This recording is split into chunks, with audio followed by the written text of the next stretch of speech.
Live from Ted Gormley Stadium in New Orleans, Crescent City Sports is proud to bring you high school track and field. This evening we will crown champions of the Catholic League for both boys and girls as the District 958 Championship takes place. Hi again, everybody. Lenny Van Gilder, pleased to be joined by longtime Catholic League coach and meet director Mike Korn. Mike, you've coached in this league, and when there's a Catholic League championship going on, first and foremost for these schools, maybe more so than any other district in Louisiana, the district championship means everything, doesn't it? Without a doubt. Yeah, this is always the meet that you have pegged on your schedule to try to have, first of all, have all your top kids ready to go, and it's important from the standpoint of, it's a part of the qualifying process to the state championship, but it means so much more in this district. One, it's probably one of the oldest, if not the oldest, districts in the state that's pretty much been held together with the same schools more or less for a long time, and that's really a big part of it. And you mentioned the qualification process. At every district meet that is going on this week in Louisiana, you need to finish in the top 4 tonight to go on to the regional level, and then 3 districts come together, and you've got to finish in the top 3 in that meet next week to be able to advance to the state meet. So if you've got a state championship on your mind, this is one step in the process, isn't it? Absolutely, yeah. You can't get to state without getting through this one first, and like you said, it's it's a little bit of added pressure, especially for those kids that might be a little bit on the bubble that are 4th, 5th place seeded kids, for them to try to step up and claim that spot so they can compete next week. We're a couple of minutes away from the first running event for the evening. Let's take a look at tonight's running event schedule. We are going to keep you up to date on the results as we get them from the field events and how that certainly impacts the team scoring, but we'll focus on the running events, starting with the 4x800 relay, which is a new event, a relatively new event in high school track and field. Then we'll see the sprint hurdles, the 100 meters, which is always exciting, the 4x200 meter relay, the 1600 meter, then the 4x1. We get to the 400 meter, the 300 hurdles, the 800, the 200, the 3200 meters, and always, no matter what the team score is going into the end, the 4x400 relay, always an exciting way to finish any track meet. The most exciting event in track and field, without a doubt. So you see the schedule there. We will be with you for the next 3 hours or so, taking you through all the action as we get ready to get things started with the girls 4x800 meter relay. There are 5 girls teams in the district. You have the 3 all-girls schools in Archbishop Chappelle, Mount Carmel, and Dominican, and then you have 2 co-ed schools with Edna Carr and John Curtis Christian. Curtis not competing in the 4x8, so we will see what we thought was going to be 4 teams, but perhaps we've got a scratch here. I don't see Carr out there right now, so perhaps this is only going to be a 3-team race between Chappelle, who is in lane 4, Mount Carmel, who comes in with the top time in lane 5, and Dominican in lane 6. But look, this is not an event maybe that you're always sending out your best in, and as opposed to some of the other relays. But there's only 4.5 seconds difference between the seed time for Mount Carmel at 10:20.8 and Dominican at 10:25.3. So on paper, this appears to be a very tight race to get things started. Yeah, it should be. And those 2 schools have been, perennially among the best in the distance, the middle distance and distance events. So it should be a good race. All right, they'll get the runners set to go at the start line here for this first of what will be 24 running events on our schedule today. Some of them will have multiple heats, but get ready to go. It looks like Carr may have a team in here. We didn't. Yep. A little late to arrive at the starting block. They will, or let's see. Yep. They're not being sent to the line yet. Now I see them they're lining up in lane 3. They're in lane 3. Okay, yep. We had them listed in lane 7. Now I believe they're going to put them in lane 3 instead. So 4 by 800 meters. Each runner will make 2 laps around the track. 8 laps in total. And off we go with the District 9 5A Track Championships. Again, it's Edna Carr in 3, Archbishop Chappelle in 4, Mount Carmel 5, Dominican in 6. Once they get up into the straightaway, then they'll move towards lane 1. Yeah, they had the one-turn stagger, which was typical in 800-meter races.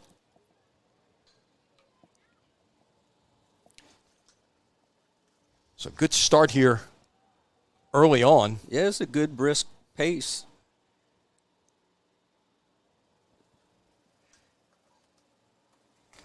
And again, a lot of these runners, you got to keep in mind, they're going to be running again later on today. Yeah, you'll probably see several of them in 2 to 3 events. And this is where the depth of your distance program certainly comes in here, and as you look at it, that is Mount Carmel with the lead. It's about 73 on that first lap, so that's pretty solid.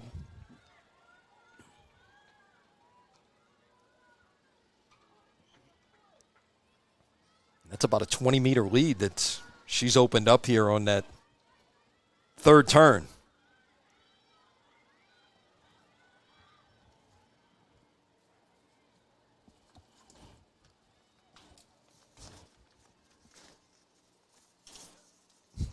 And now as they get into straightaway, she's really opened it up. That's about 40 meters now as you got the football field as our guide out there. She's going to cross into the end zone, and the runners behind her are just crossing the 50-yard line.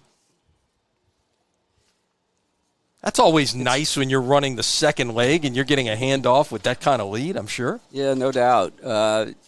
Especially, one of the things that they've got at their advantage is, there's 4 teams, so all 4 of these schools are going to advance to the regional meet next week.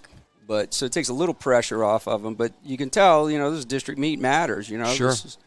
Sure. Those additional points that you're going to pick up here. The handoff, what, about 227? About 220, 226, 227. So that's a solid first leg.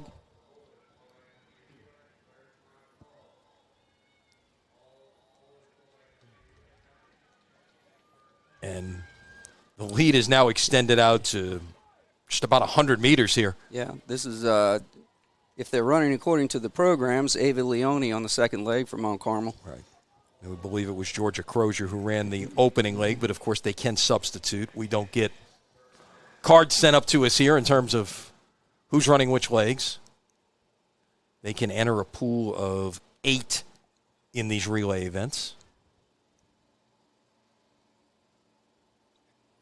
That's definitely helpful when you've got a team like this that is has got a apparently big advantage over the competition. So they maybe they are running some of their quote unquote B team runners today, so that knowing that they can advance and giving the reducing the number of doubles and triples that they'll have to do today. Right. Mount Carmel didn't get into some of the history here. Mount Carmel is the 5-time defending champion in the Catholic League on the girls' side. Jesuit is the 3-time defending champion on the boys' side. And a lot of what they've done is what you're seeing right here. They dominate in the middle and the longer distances. Yeah. And you got a chance to pick up a year ago, Mount Carmel went 1-2 in the 800, the 1600, the 3200, and won the 4x8. So that is a chance for them to be able to. It's a lot of points. Yeah, and get a healthy spread out there, because I believe the spread a year ago was only 15 points over Dominican. Well, you made that just in those 4 events. Yeah. And it's not all they do, obviously. You can't win the meet just like that. If you were really, really strong, maybe when you got to the state meet, you could get it done just with with those events, but yeah, if you were if you're truly you had the two best runners in the state and could dominate in those events. But yeah, no doubt about it. It's a whole different, from a team standpoint, it's a whole different ballgame when you get to state. There's not nearly as many athletes from each school in each event, so it's if you've got some strong athletes in certain events, and you can rack up points and get the handoff right at the 5-minute mark there, I believe. No, it's at 5:07. I'm sorry, 5:07 for the second exchange for Mount Carmel. There's another solid leg. Again, their seed time coming in at 10:20, so right now they're a little bit ahead of that pace. And now you got Chappelle and Dominican coming up, one behind the other here, second and third right now, but a good 180 to 200 meters behind Mount Carmel as we enter the third leg of the girls' 4x800, which gives us a chance to remind you that tonight's coverage on Crescent City Sports is brought to you by the Lamarque Motor Company in Kenner. Lamarque Ford, the #1 Ford dealer in the metro New Orleans market. Must be a reason.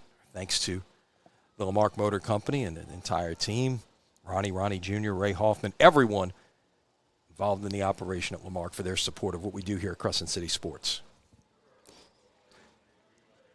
Judging from the fact that, there was only a 5-second difference in the seed times, and I don't know that this is definitely the case, but it's possible, maybe Dominican is saving some of some of their other athletes. Well, look, you've coached these meets before. There is definitely strategy involved of how it's a warm afternoon here as we get things started. Temperatures in the low 80s, sunny skies, certainly humidity, and that factors into bouncing back if you're trying to compete in multiple events in a short window like this, what you can do in terms of bouncing back. Yeah, no doubt about it. And this is we've had fairly moderate weather so far this season, so this is really going to be, one of the hottest, if not the hottest days that they've had to compete in throughout the season. We actually had somewhat of a spring this year. Mm-hmm. And allegedly there's maybe more cool weather coming next week, which would be interesting. It could, depending on the timing, it could hit for some of these regional meets. So, which would certainly, for the teams and the student athletes who have, multiple qualifications, that's, when you're trying to, jump up to that next level, that's big. Yeah, absolutely. And, having, next week, obviously, each week you advance, the competition, in theory, gets tougher and tougher. So, having a little break in the weather will be welcomed by everybody if that happens next week. So, barring the unforeseen, and look, the gap has certainly closed up here as it's maybe down to, as we get the last exchange.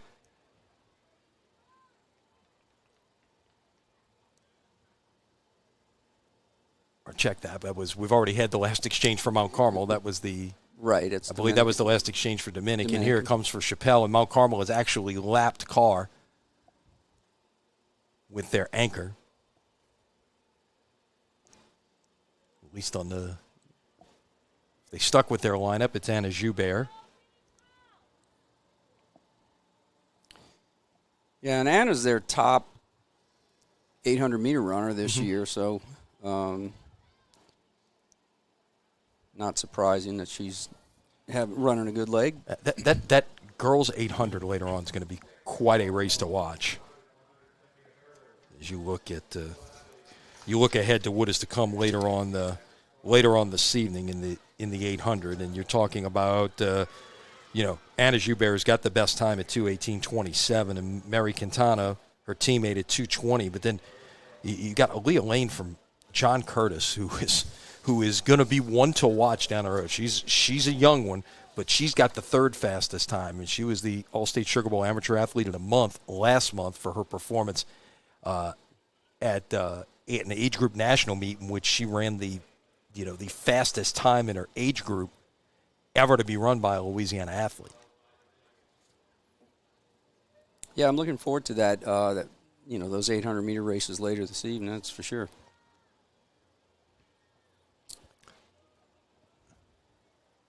So Mount Carmel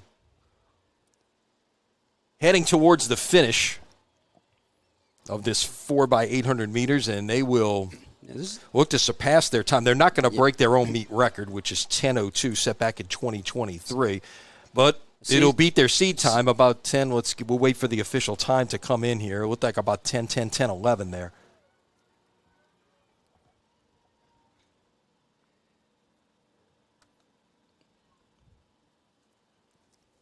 Yeah, seasonal best, so that's always a good sign that you're. Yeah, you want to continue, especially.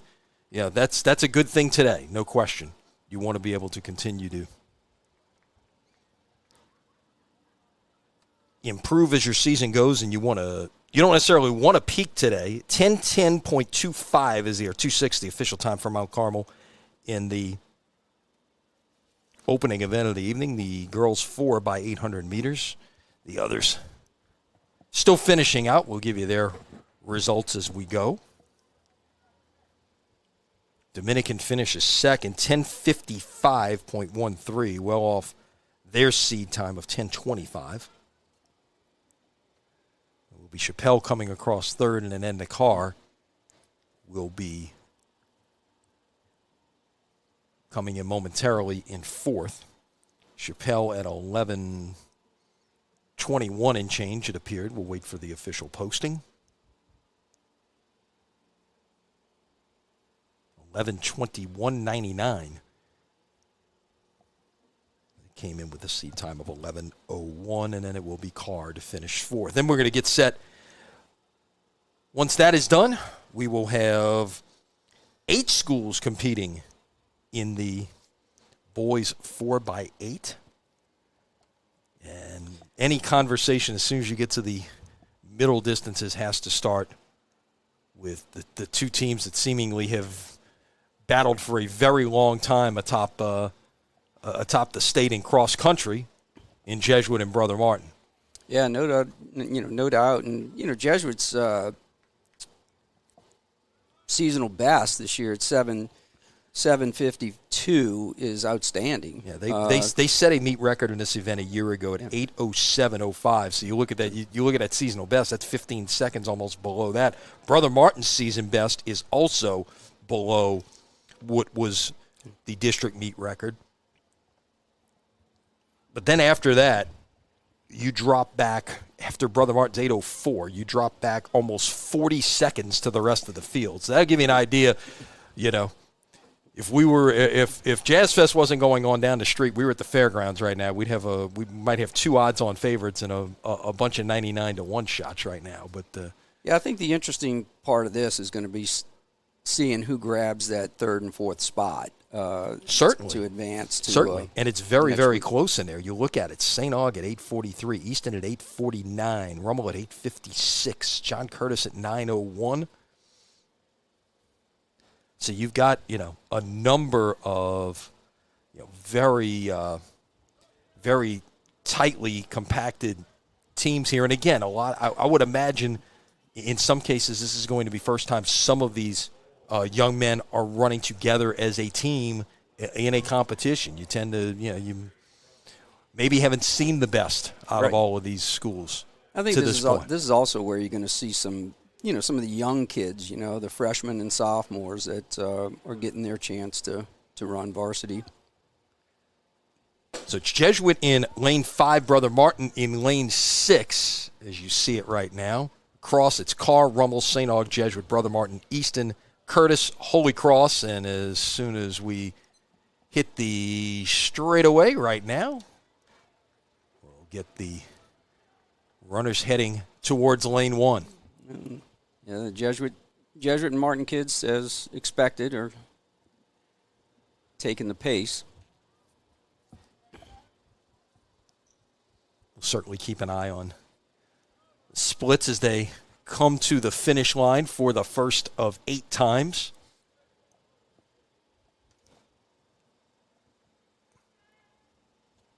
Jesuit in the white top and the blue shorts. Brother Martin, the gold tops. Cars right there. 58 through 400 meters. That's sub 2-minute pace.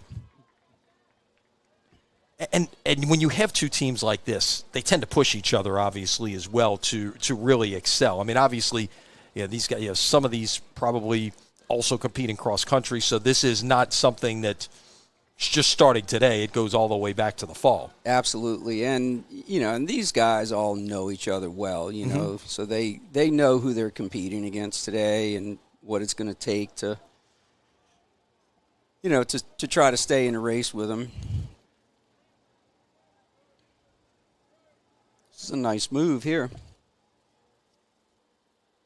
Stretching out, if that is indeed, we think that's Patrick Smith leading things off here, and he's opened up probably a good 10-meter lead as we head to the straightaway, getting ready for the first handoff.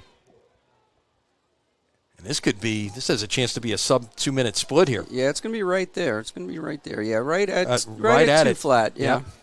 Brother Martin right at 2:02. And already they, as we expected, they have separated themselves here from the pack. It's a good probably 40 meters back to the third-place team at this point. And certainly as we get down to it, we'll watch the race for third and fourth in those last two qualifying spots in the regional meet. But right now it is Jesuit stretching out its lead. 200 meters into this second leg of the 4x8. It's holding at about 15 meters now, maybe stretching out closer to 20.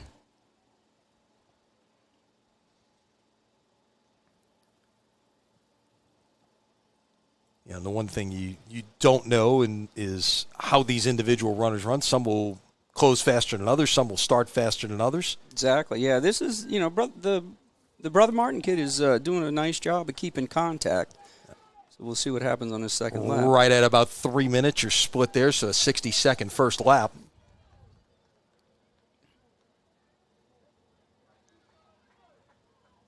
You talked about that 7:52 qualifying time. They're working right at about an 8-minute pace at this point, but obviously your better runners will be the ones who are generally running the anchor leg. Yeah, typically speaking, that's usually how you set your teams up. How when you were putting a relay team together, some guys just are more comfortable leading off. I mean, obviously you want to try to put your anchor last if you can't. You're fastest in the anchor spot. But how do you determine the other spots in terms of what you're putting together? There's a lot of different things you think about. Are certain kids better at pacing themselves? So you see how this race is stretched out. Yeah, so they're essentially running. It's kind of like a training run on your own. Right. Where you have to pace yourself. So if you have someone that's good at that, you can put them in the middle. Yeah, it's about a 6-second edge right now for Jesuit. The handoffs came at about 4:02 and 4:08 for Jesuit and Brother Martin. A little bit of the gap closed right there, looks like.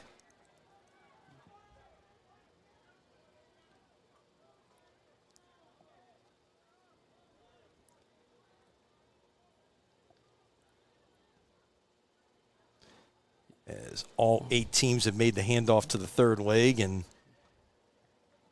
as we catch back up here, Jesuit,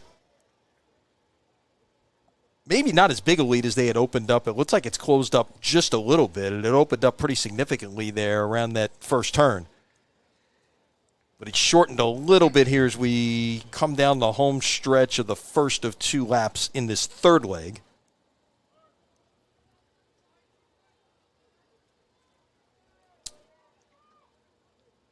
Yeah, they're a little bit above 8-minute pace now. Mm-hmm. But you also got to see how those anchors close and see if they can make up some ground as well.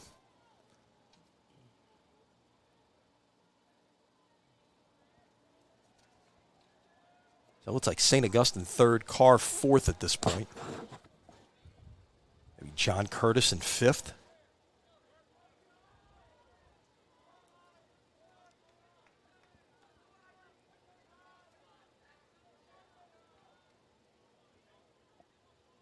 So the anchors get in position to be able to take their handoffs. And we think is Reese Grant for Jesuit, Braden Bullock for Brother Martin.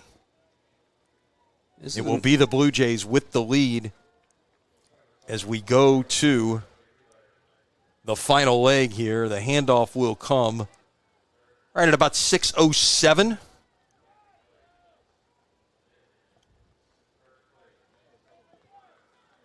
Meet record not out of question here. 8:07.05 is what Jesuit ran a year ago in this event. Yeah, it's going to take about a 2 flat or so on their anchor leg, I think, to. And it was Grant running the anchor a year ago.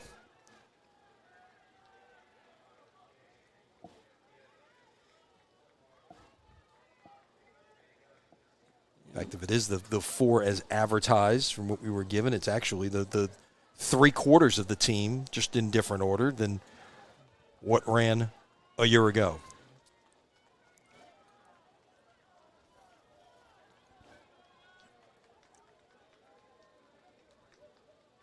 So the last exchanges take place, and just as they do,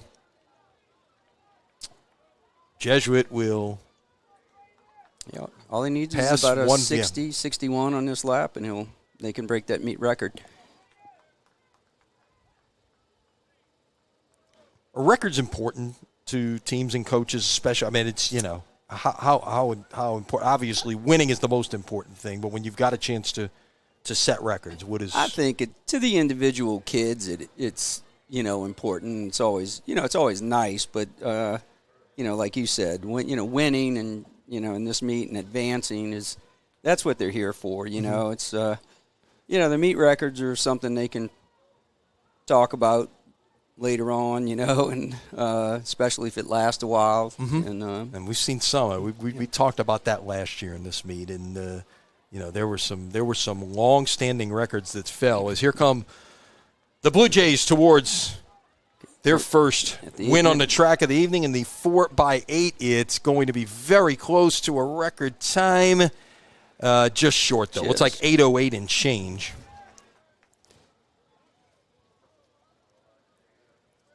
.808 flat.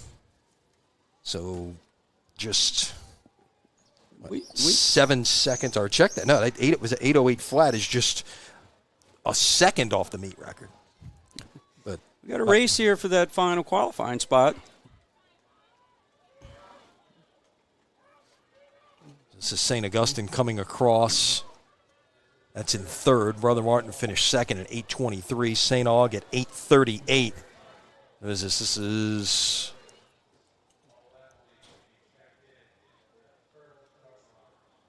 might be Warren Easton. Warren Easton, I think, yeah. Yeah, Warren Easton, who's passed up Carr. So they get the fourth and final qualifying spot to regionals. Yeah, Easton in 8:59.43 grabs that last spot. Their seed time coming in was 8:49.76. They'd certainly gotten to that, and actually, as it were, the seeds held in this event. So yeah, 1, 2, 3, 4. All right, so next up on the track, they will get the rest of the hurdles out now that the relays are done.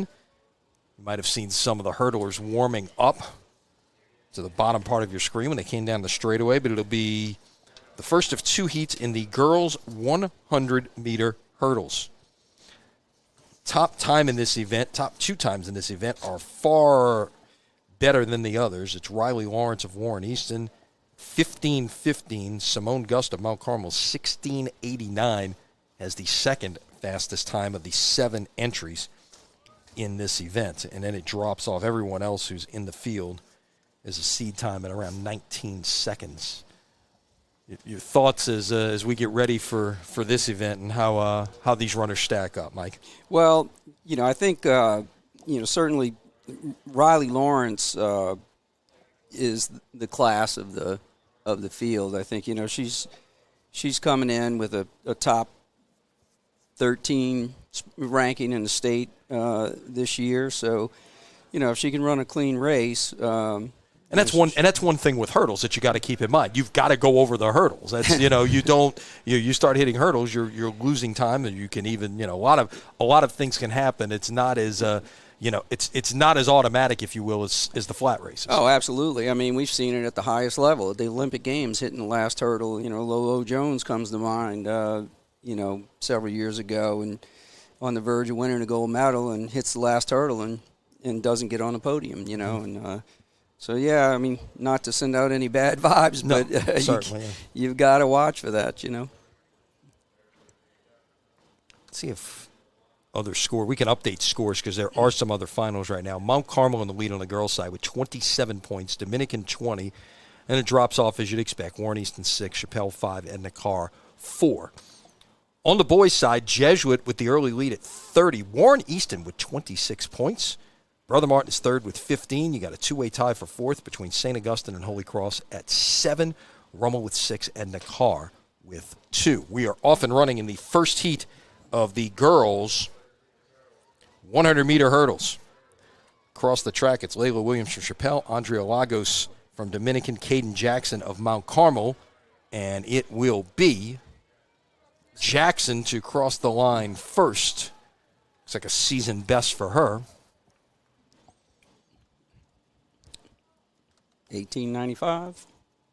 That's a solid effort there, and that's again, she came in with a seed time of 1969. So when you're Mount Carmel and you're trying to win another district title, those little things are the kind of things that can help you do it. No doubt about it.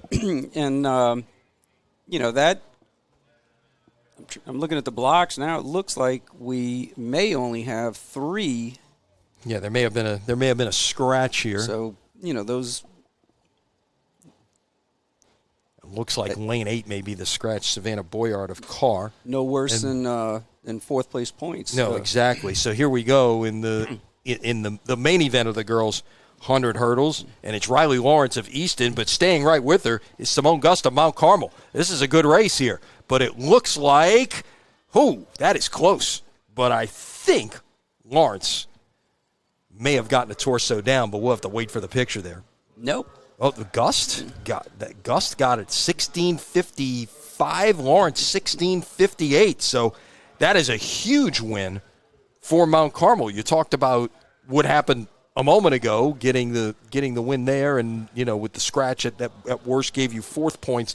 Getting that now, all of a sudden, Mount Carmel picks up 14 points here. In the hurdles, which I'm sure as they were projecting this out, they didn't think they were going to get to 14. Yeah, no doubt about it. Yeah, that was a big, big event for them.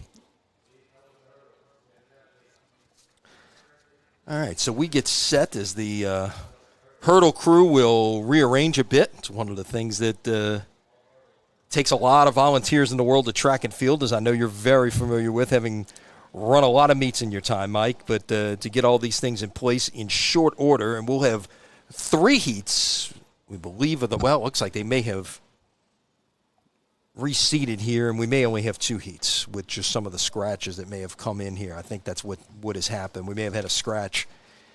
And Kanye Barnes, Zachary LaGraze from Jesuit, maybe a scratch. So now we're going to have 2 heats of 6 in the boys' 100 hurdles. Yeah. And you look ahead you look at this group as a whole, and you've got to start with Jair Burks, who's defending champion and the record holder in this event, ran 13:71 a year ago, swept both hurdle events in record time. He is a junior.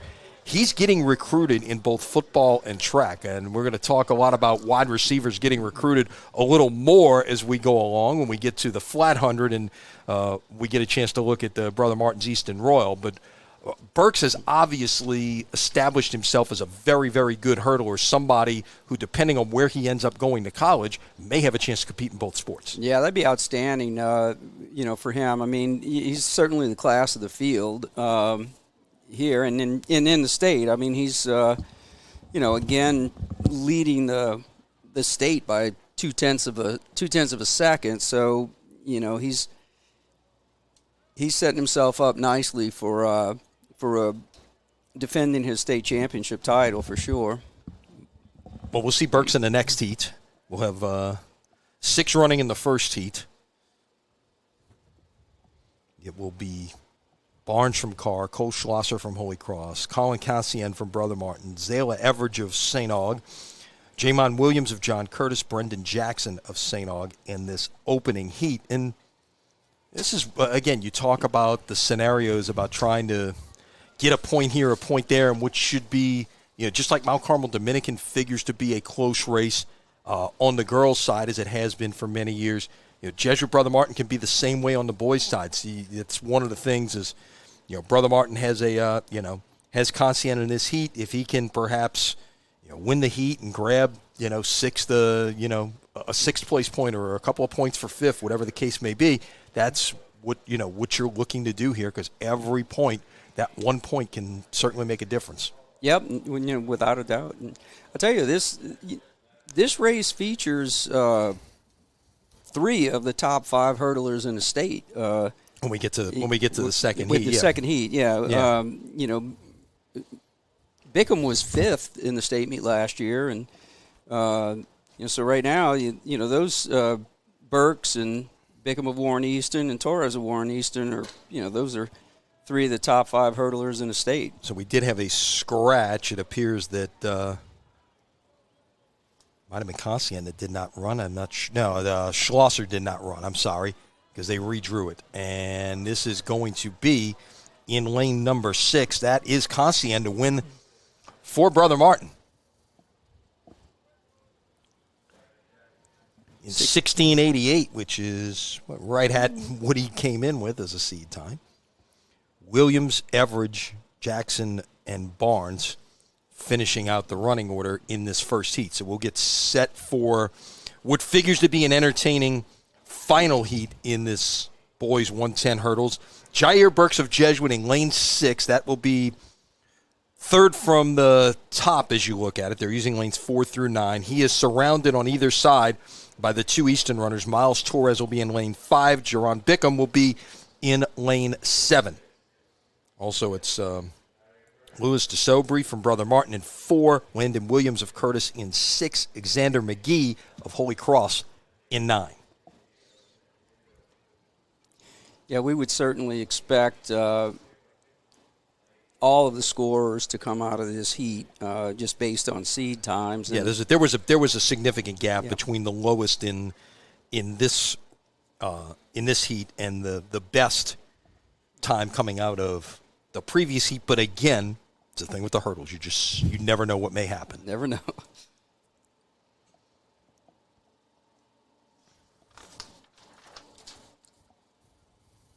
So Burke's getting looks from, among others, right here at home at Tulane. Also, some Sunbelt schools, Troy, South Alabama, Old Dominion, all giving Burke's looks. And you would imagine it's a situation as good of a wide receiver as he is in football. It's probably a lot of football first, but, hey, you get established and then you'll have a chance to run track as well, because he has proven he can do that. Yeah, that would be a great opportunity for him, and then certainly, school at whatever school he ends up attending, it's always nice to have that quote-unquote bonus track athlete. Exactly, no doubt about it. Off we go, and Burks with a great start. He is well out in front across the 6th hurdle and just stretching it out, and he will take it down easily here. His final time is 13:69. That is a new meet record and a season best as well. He ran 13:71 a year ago. Yeah, the best he's run this year so far is 13:80, right. So that's a really big mark. And it looked like Landon Williams was, grabbed that last qualifying spot in 14:52. I mean, that's a really respectable time. So that was outstanding. Yeah, so all of the scores, again, coming out of this, as you alluded to, Mike, Bickham and Torres picking up 14 points with going second and third for Warren Easton. So they'll clear the hurdles, and we will get ready for the 100 meters. And we talk about the 4x4 is exciting. This is always great as well, to get a chance to watch the fastest of the fast go at it here. Yeah, and we have one of the best in the state, and Deja Robinson from Warren Eastern. She was a sixth place finisher last year in state in this event. So, and watching when we get to the second heat, we'll talk a little more about Stella Zippert of Dominican. What an athlete she is! Yeah, terrific soccer player. And of course, Dominican with a terrific run this year as well. We talk about Dominican Mount Carmel Jesuit, Brother Martin competing here. That you had that magical Saturday evening in soccer in Hammond almost 2 months ago now, when it was those four schools for the Division I state championship. Last one out of the city turned out the lights. They had a great crowd that night. Yeah, I tell you, the Catholic League is no joke across the board. Across the board, sports, no doubt. No doubt. You could, in a lot of other, schools and other places, they're good in one sport. They're good in two sports. I think, outside of New Orleans, the closest in terms of just the depth of programs would probably have to be two other Catholic schools, Catholic High and St. Thomas More, and what they're able to do across the board. Yeah, they certainly have the benefit of I don't want to say the only show in town, but they certainly. Well, in terms of Catholic schools, certainly they do have. It's obviously a different scenario in the New Orleans area. So. But you're 100% right though. They're consistently good year in year right. I mean, track and cross country. I mean, Catholic has been a powerhouse for years. Back to Coach Pete Boudreau, and then now with Sean Brady. I mean, they've got it going on still. Yep. Coach Boudreau, inducted a few years ago into Louisiana Sports Hall of Fame, deservedly so, with all of the state championships that he assembled in cross country and track at Catholic High. It's phenomenal. Yeah, they've him and Clancy Duplichan from Episcopal. Yes. Have certainly racked up the hardware. There's no doubt about it. Another Hall of Famer, I might add, just went in this past year, in fact. And I will tell you, of all the years I've been in actors for Louisiana Sports Hall of Fame, Coach Boudreau put more people in the room than anyone. It just gives you the idea of the number of people that track coaches touch directly. He probably had half the room that night. That doesn't surprise me one bit. All right, so two sections of the girls' 100-meter dash. Our first section will feature 4 runners. Now, my mistake, we were talking about co-ed teams. Of course, I forgot to mention Warren Easton. They've been in the league for 2 years, and they're heading out after this year, but there are 6 teams competing on the girls' side, not 5. So we'll have 4 competitors here in the first section. It'll be Victoria Bendeck of Chappelle, Abigail Curtis Moore of Mount Carmel, Ashley Ramo of John Curtis, Zoe Hebert of Dominican.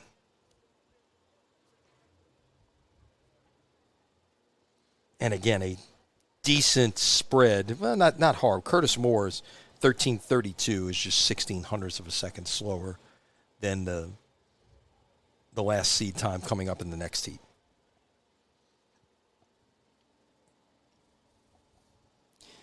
I think we're running on a time schedule today, so that might be the whole. Well, and it's obviously that's part of it. You've got to give, make sure, you want to run as the schedule goes. Certainly here early on, not to give somebody an advantage.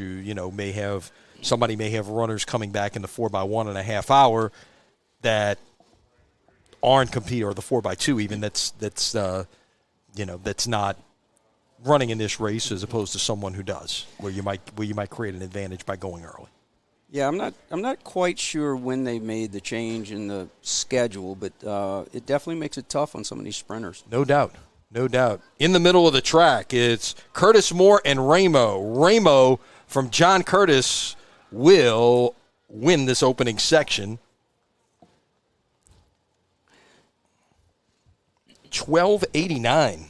Wow, that's a good time. That's both of those, 12:89 and 12:92. That has got a chance to possibly score points. We'll see how this second section plays out, where they will be trying to catch up with Deja Robinson of Warren Easton, who comes in 11:88. She is surrounded by her teammate Kennedy Morris and Amari Ezeb of Carr. Yeah, it's nice. It looks like, there's a slight tailwind maybe, just looking at the flags down in the end zone. And so it's a nice break for the sprinters not to have to run into a headwind. Right, and that will certainly help the times. I'm not seeing indications yet if I don't know if we've got a gauge out here to determine if if we do have a situation where something might be wind aided as opposed to legal when we're talking about marks. Yeah, I don't think just because for so many years everything counted, right? Everything counted. So I don't know that they've certainly not at the district level that they've made a change to where they. You may see it certainly at the state level where you've got it's basically LSU's officials who are helping operate that, and obviously you see that all the time at the college level. So here we go. Section 2, girls 100 meters.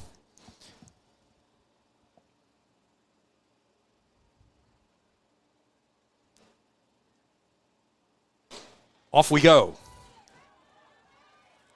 Robertson in lane 4, but right now it is Kennedy Morris in lane 5, but Robertson coming back. Robertson will get there with a late close.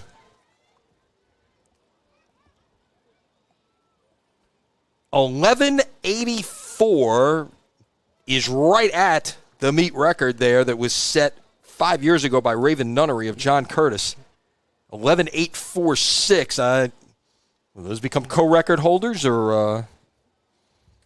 Yeah, if it goes, I'll defer to you. I don't know if they go down to thousands or they give them both the record at that point. I think they'd give them both the record. Yeah, I don't know that they go to the 1,000th. But really nice job by her teammate, too, in that running sub-12.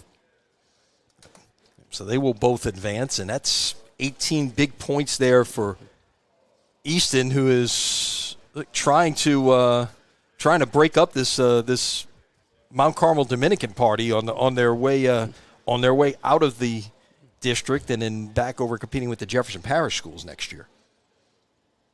All right, so we've got 2 sections coming up in the boys 100-meter dash.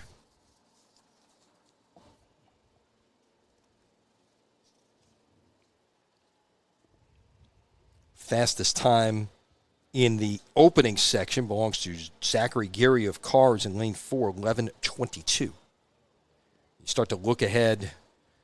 It is a lightning fast second section with 3 guys coming in with seed marks that are better than the district record, which, oh, by the way, has been broken the last 2 years. It's got a chance to go for a 3rd straight year tonight. And those 3 guys have the best times in the state so far this year. Wow. Yeah. We'll talk a little about Easton Royal in just a moment, but first, the opening section of the boys, 100 meters. Off and running. Good start on the outside. Jaden Phillips of Easton, the son of the head coach in football, Jerry Phillips, got off to a great start and didn't quite catch up to Zachary Geary of Carr. It looks like got down for the win at 11:02. So I believe Phillips might have been second. He was 11:09. That gives you an idea just the depth of the sprinters in this district. So now we look ahead to Section 2 here. Easton Royal, who is not only the best sprinter in Louisiana, he's maybe the best wide receiver in America as a rising senior next year, who is a University of Texas commit, but Lane Kiffin and LSU are coming on strong and trying to keep him in state, among some others. And then on either side of him will be 2 Rummel Raiders, and Micah Green in lane 3 and Nazir Caesar in lane 5. And both of them have rubbed sub 10-3 as well. And that's a nice drop-off after that to the guys on their outside who were in the high 10s, low 11s in terms of seed times. You mentioned top 3 times in the state coming in. The good news is if they run like they're supposed to run, they can all advance this week and next week. Right. Right. Yeah, this should be a marquee event of the night. It's it's not often that you see multiple high school sprinters in the same district running, under 10:25. I mean that is rare, no doubt. Yeah.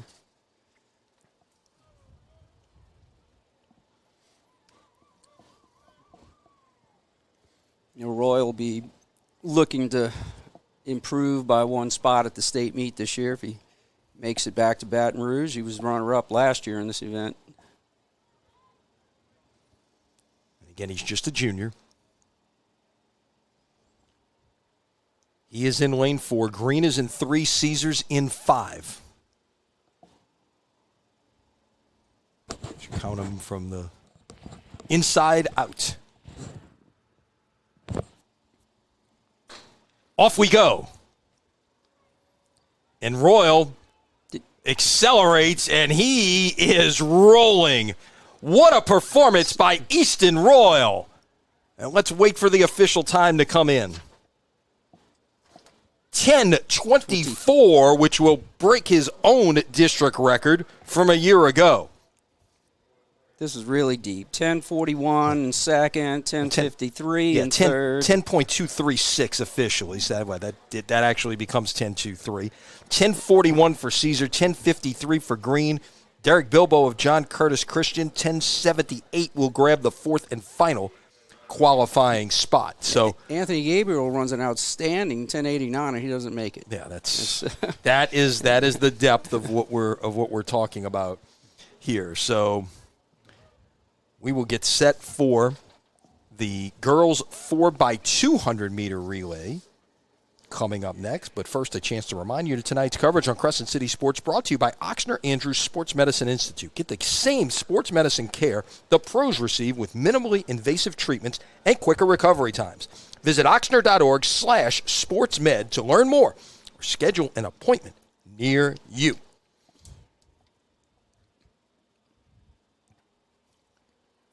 So this should be interesting on the girls' side with Warren Easton having Morris and Robinson. Yeah, are they gonna try and? Yeah, they're gonna bookend this. Morris running first leg and Robinson running anchor. If the program holds true. Yeah. And they did not come in with the fastest time. That belongs to Carr at 1:42.63.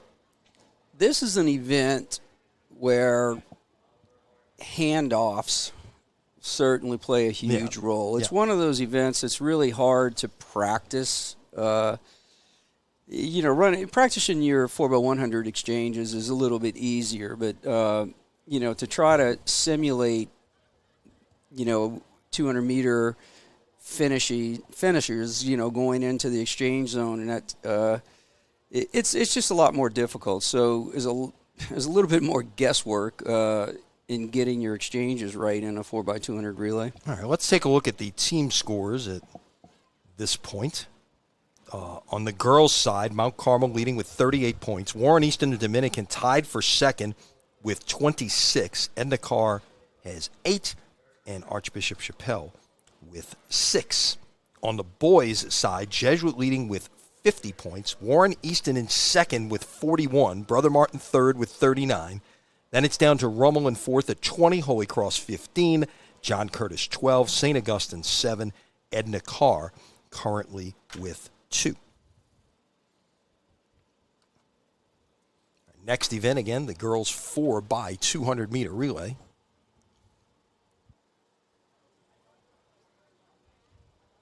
And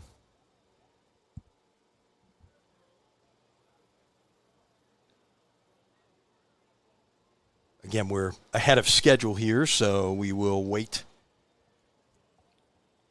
for that to get underway.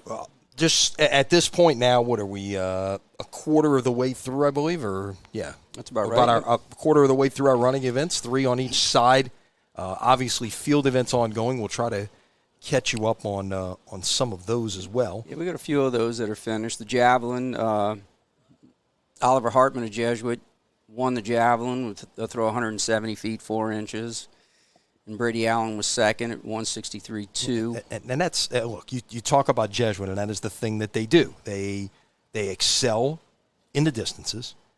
Now you've got the added value, if you will, of what Berks brings in the hurdles, and they've always been incredibly strong in the field events. That's a great combination to be able to win championships. No doubt, yeah. I mean, that's why they call it track and field. There's, you have to be a well-rounded team to contend for championships, particularly the district meet. Like we were talking about earlier, when you get to regionals and certainly state, you can win championships with fewer entries. Obviously, the more entries you have, the better, because you're only 3 athletes at the state meet are not going to score because everything's a final. So, Warren Easton's quietly racking up some points on the boys' side too. They won the long jump. Miles Torres, 22 feet 6 inches, and Carl Reed was second at 21.9. So. And look at what happened in the high jump. Curious, Jair Burks competed in the high jump as well as the hurdles, tied for first in the high jump with his teammate Drago Satanovic.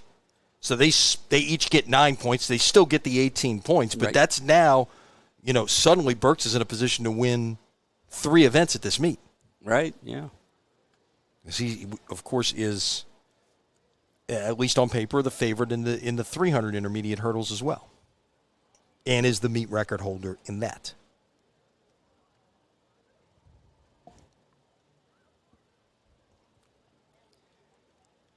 All right, so teams out on the track now. They're just checking the relay zones to make sure everything is good before we get underway in the girls 4x2.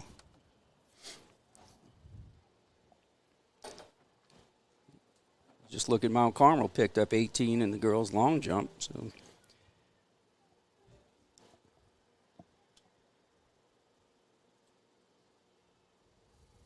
similar formula.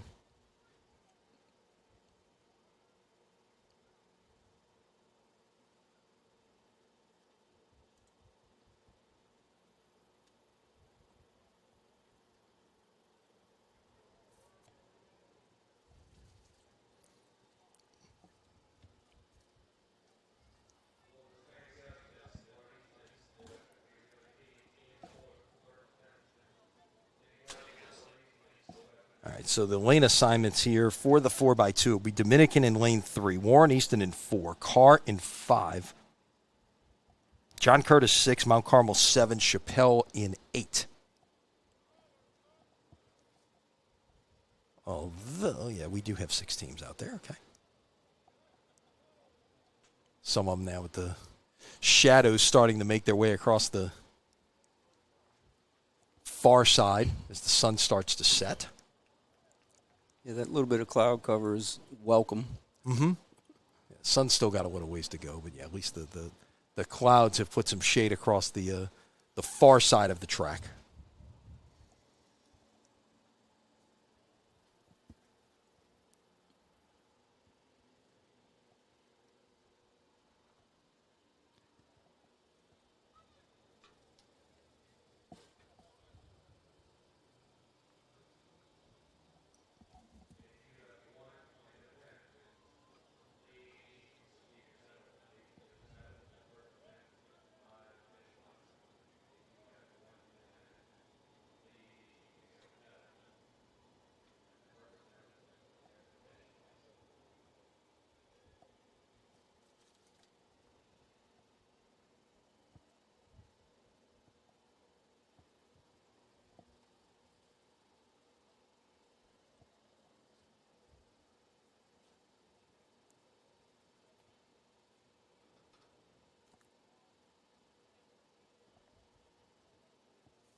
Looks like all the exchanges are clear and ready to go.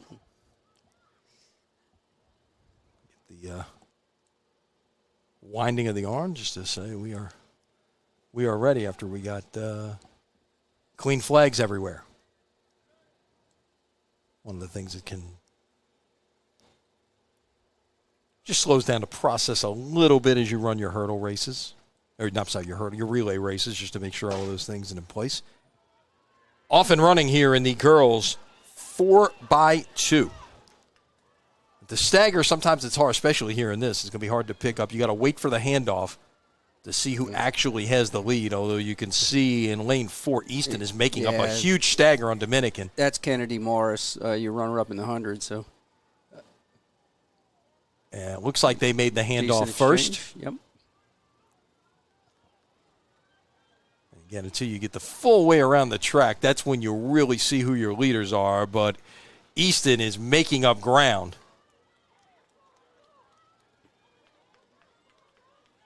That is John Curtis in 6, certainly holding their own. Mount Carmel on their outside. But once again, the first handoff will go to Easton. Again, that inside lane assignment, you get that shorter run around the turn, and the Eagles have taken the lead. Midway through this third leg. Taylor Curtis, and if that's Dijah Robertson running the anchor leg, this with a clean handoff got out a little early. Yeah, exactly. That's see if we see a flag there. That was not good at all by any means. And she gave away her edge, but she's certainly good enough to run past everybody here. But watching lane 5 on her outside, Carr is actually taking the lead. That is Journey McBride. And Edna Carr takes over. John Curtis is going to overtake Easton for second. So maybe a bit of a surprise right there. But again, you talk about the exchanges, Mike, and just like you've got the hurdles that don't, everything's not the exchanges are the thing that has to be done perfectly, or else you can end up, putting yourself in a bad position in this event. Right. Yeah. And that's like I was saying earlier. This is the 4x200 relay is the hardest relay to practice exchanges without a doubt. And you can see, it looked like she got out a little bit early, and your incoming runner is certainly fading at that point. So that's a bad combination. Your incoming runner fading, and your outgoing runner leaves a little early, and but fortunately, they got the baton around. That's the important thing. And you start looking at this, and they're in the midst of being in a hunt for a title here, and that's 4 points that you'll remember at the end of the night if this thing is very, very tight. No doubt. The other thing that is affects these kids, and especially if they haven't run. And I think, most of these kids have probably run in Tad Gormley this year. But, a few years ago, they changed the relay exchange rule where now they have a full 30 meters. And this track is still marked for the 20-meter zone. So, it caused a little bit of confusion with the kids, and knowing exactly where to line up, and not making any excuses, but that's it's certainly a challenge. It comes into play, yeah. All right, well, let's look at what should be a very competitive boys 4x200 meter relay. As teams get set to run, and the officials are getting everything checked out. It will be from the inside: Holy Cross in lane 2, Edna Carr in lane 3, Jesuit in 4. John Curtis in 5 has the fastest seed time of 1:28.51. St. Augustine in 6. They have the second fastest time. Jesuit, by the way, has the third fastest time here. Warren Easton in 7. Brother Martin in 8. Archbishop Rummel in 9.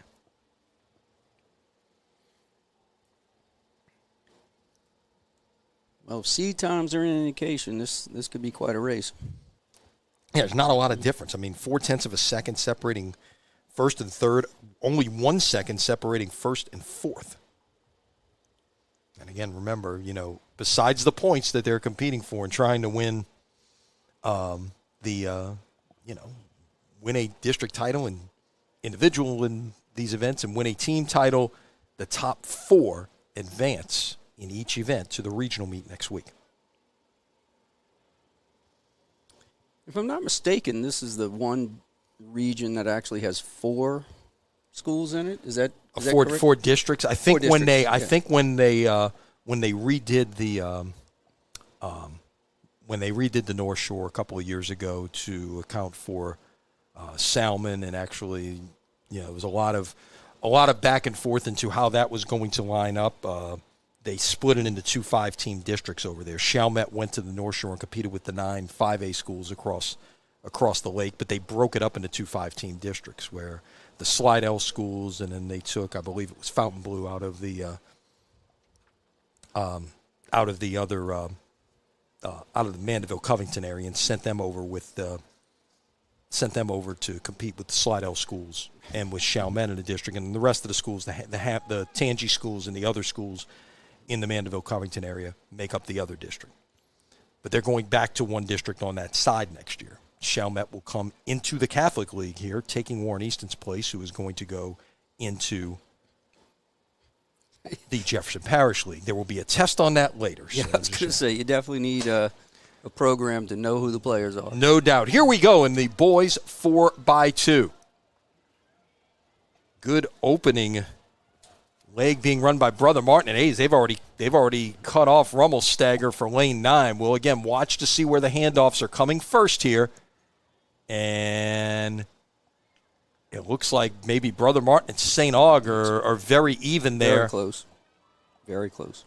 Brother Martin's going to take a nice size lead here coming down the stretch. But again, in lane 8, they've got less of John less Curtis of a moving really well. Yeah, Curtis making up some ground. Again, they came in with the best time in this event. Watch the handoffs, and they got leading. They got it made first. Brother Martin's struggling with the handoff. Did not see a flag go up. No, they got it in the zone, but barely. Yeah, and that exchange could prove to be very costly. So it's Curtis in the lead right now.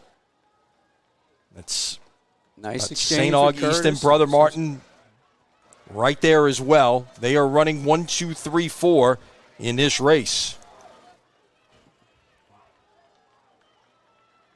Let's watch the race for 4th as Curtis appears to have this in hand, although St. Aug with John Carter trying to close the gap a little bit. You got a good race for 4th right now between Brother Martin and Edna Carr for the 4th spot, and it looks like Carr is going to get it.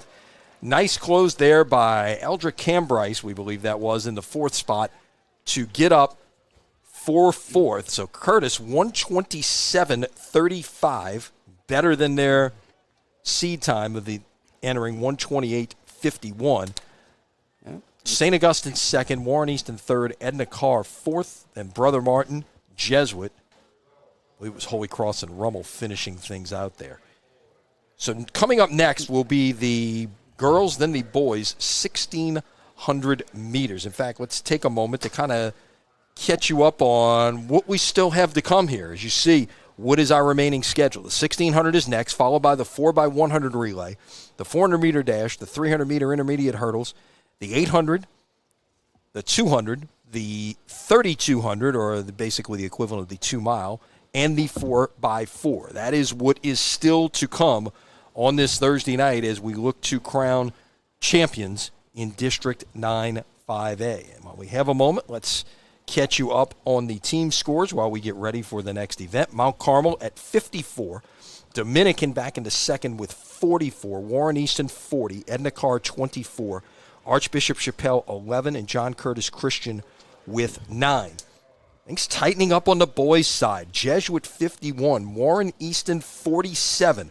Brother Martin 41. Then you got a little bit of a drop back. John Curtis 22. Rummel 20. Holy Cross and St. Augustine 15. Edna Carr with 6. So what has really been kind of a 2-horse race in previous years is shaping up to be a 3-horse race with Warren Easton's emergence this year. Absolutely, yeah. There's still a couple events. This one coming up, the 1,600, where Mount Carmel Dominican Jesuit Brother Martin, in theory, are going to make up a little ground there. Yeah. And again, they've got the 4 best times. On both, Mount Carmel's got the 2 best, Dominican's got the 3rd and 4th best, and then you look over at the boys' side. Jesuit has the 1st and 3rd best. Brother Martin, the 2nd and 4th best, and that'll be how that plays out could be critical in what ends up happening and who takes the big trophy out of here at the end of the night. That's going to be one to certainly watch there.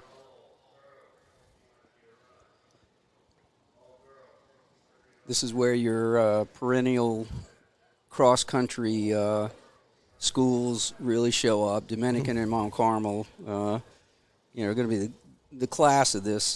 Sure. The class of this race for sure. Stella Junius and Lucy Quintana, the top 2 times in the second girls heat here. They're running this. It says here they're running it as 2 sections. It looks like on the maybe they lineup adjusted. they adjusted it. Yeah, it looks like it's 1. Okay. Makes sense because the boys is being run as 1, and they've got more competitors. So. Yeah. And there's only 10 now, so that's so we have 10 competitors here. Yeah, Stella Junius has had an outstanding career so far. No doubt. Third in this event at state last year. I believe she might have won. I believe. Let me go back and look at. Let me go back and dig through some of our past performances here. But it's of course, Catalina Reichardt was dominant. Now she missed the 2020. She won this in 2023 and 2025, and in very impressive fashion. But missed the 2024 season. But yet, Mount Carmel did not miss a beat.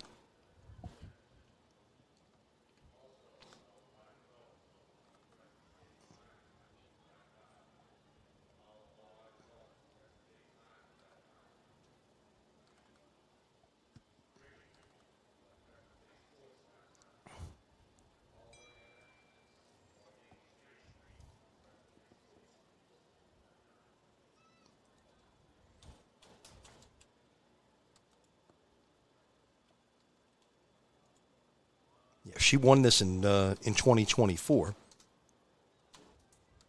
when Reichardt was hurt. So kind of a different way of trying to be a 2-time champion in this event. Yeah. That shows her consistency over the years.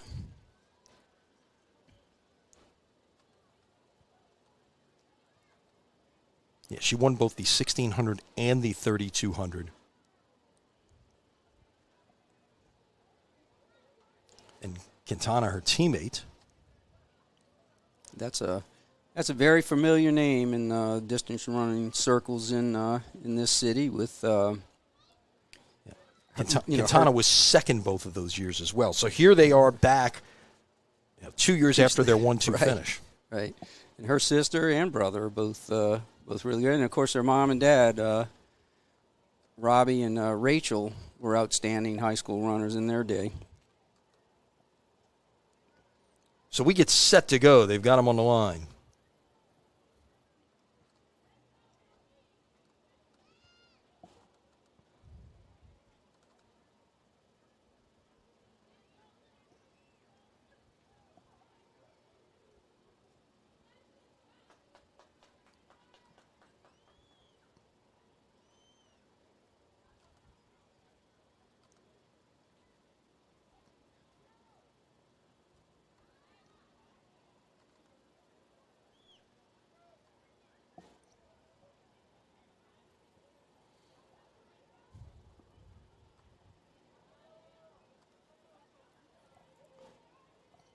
Yeah, Stella Junius currently has the third best time, I think, in the state. All right, we are off and running. Junius drew the inside spot as the top seed, and she quickly gets out. I know there could be some strategy here, especially in these distance races. Everybody wants to run their own way, but if you do like to run from the front, you certainly want to get off to a quick start, and that's exactly what she's done here. She's established about a 10-meter lead down the backstretch. Yeah, she's setting a surprisingly fast pace early on here. I mean, especially considering she's got to come back later and run the 3,200. Mm-hmm.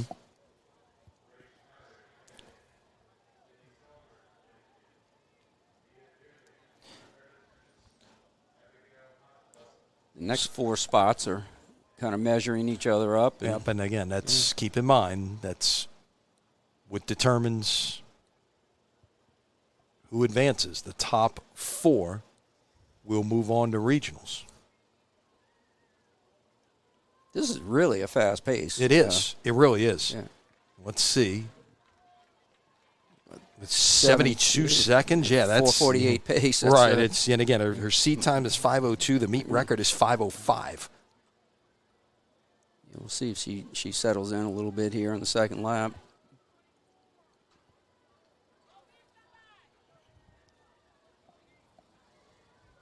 But what I was saying, do you want if you're trying to get away from it, will you go out quickly and then look to back down at that point? Just regardless, you try to run your race. It looks to me like she's got a plan, and she's decided she's going to go out and push this pace, and it's. And she's certainly doing that. That leads probably about 30 meters right now at the 600-meter mark of this race. Yeah, again, I'm a little surprised, unless there's just some plan, and knowing, she probably feels pretty comfortable about her chances in the 3,200. So, maybe she's decided that, she's gonna put the hammer down in the 16, and we'll see later tonight what she does. As you look at the 3,200, she's got, in terms of seed time, she's got a 28-second advantage over the field. Mm-hmm. This is obviously where it was a little bit more competitive. 12 seconds over her teammate, 17 second over Dominican's top entry, Grace Schneider. Yeah, she pulled it back a little bit now. She's a little closer to 5 flat pace now. But again, her season best 5:02, the meet record 5:05.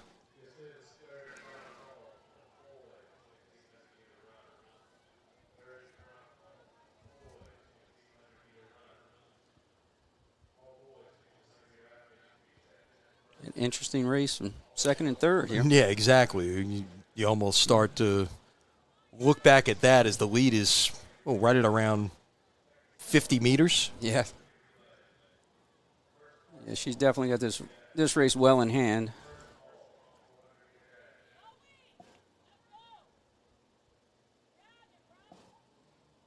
So then the question becomes, like you said, second, third, fourth. And the points that get associated with that, not just the qualifying spots, but how that plays out in terms of the point totals.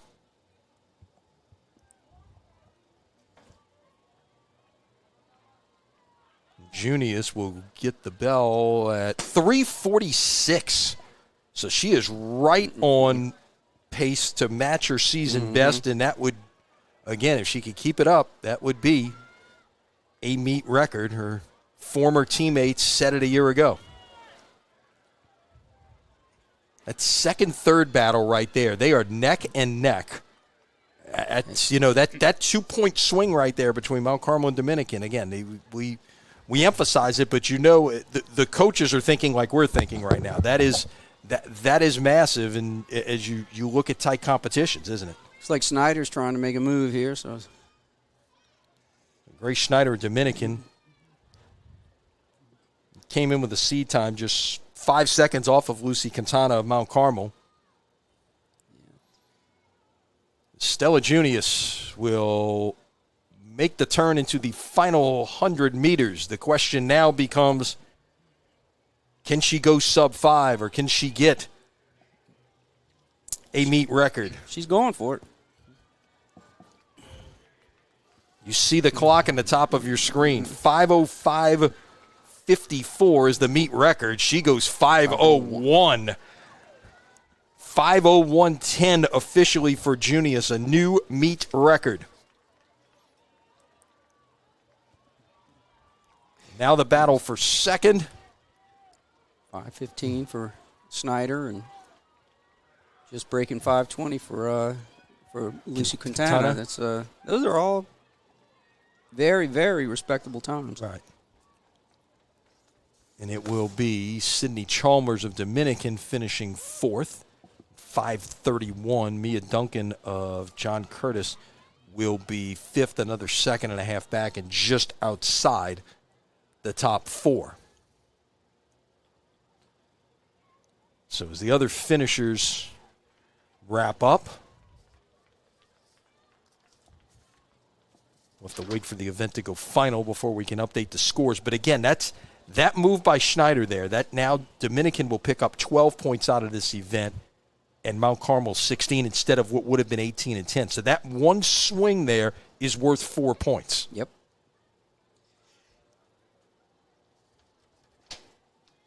Types of things you put a little star by at the end of the night and remember, the botched relay exchange for Warren Easton, little things like that, No doubt. No doubt. Let's see if we have any updates on the team scores while we have a moment here. Some of these field events continue to come in. Mount Carmel with 60, Warren Easton 58, Dominican 51, Carr 24, Chappelle 11, John Curtis 9 on the girls' side. As we switch over to the boys' side, I believe this is what we had before with Jesuit at 51, Easton 47, Brother Martin 41, John Curtis 22, Rummel 20, Holy Cross and St. Aug 15, Edna Carr 6. Now, again, that is not what we just gave you on the girls' side. 60 for Mount Carmel, 51 for Dominican does not include what we just saw. So that Mount Carmel's going to pick up 16. They're going to go to 76. Dominican's going to pick up 12 for a second and a fourth. That's going to give them 63, and they'll jump Easton for second. So the lead will be 13 points for Mount Carmel coming out of the 1600. We'll, again, once that event goes final, we'll wait for that to update as the last runner out there finishing as we speak. Yeah, Easton's keeping themselves in the game in the field. They were 1-2 in the high jump a little earlier. But the depth of Mount Carmel and Dominican's distance groups. Easton came in second and third seeds in that. Yeah, Lillian Johnson won the event at 5-2. So as we go here, we'll try to catch you up on some of the results in those field events. But we get set now for the boys' 1,600-meter run. And again, they run this with the runners on the inside having the best times. Connor Fanberg of Jesuit with the top time. Daniel Bonilla of Brother Martin, the second fastest time. Patrick Smith of Jesuit, third. Will Leonette of Brother Martin, fourth. But there's not a lot of difference in there between 1, 2, 3. It's less than a 2-second spread. We talked a little bit about Jesuit's depth also. Well, they're arguably their best miler. Monahan is no longer competing. He's so it's amazing. We'll talk more about that when it comes to the 3,200. But the depth that they have on their team. It's, when you can lose a guy like Monahan and still, have a sub 420 guy in there and two in fact, yeah, right, yeah.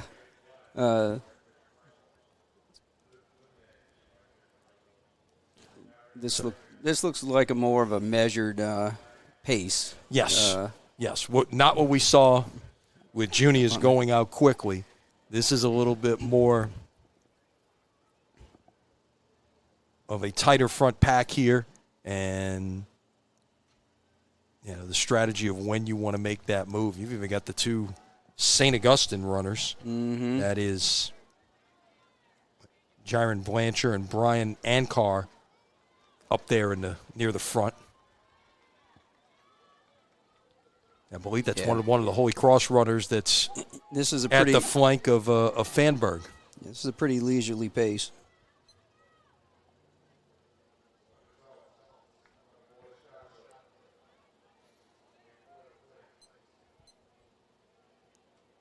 So the meet record here, 4:16:10. I'm going to age myself, Mike.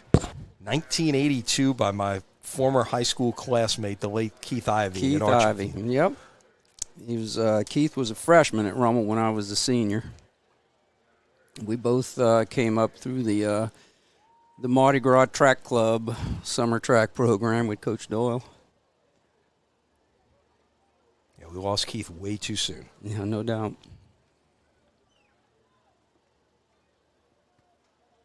His 3,200 record went down a year ago. But again, the fact that you're talking about a 44-year-old record. That just gives you an idea just what kind of performer he was. Yeah, he really was.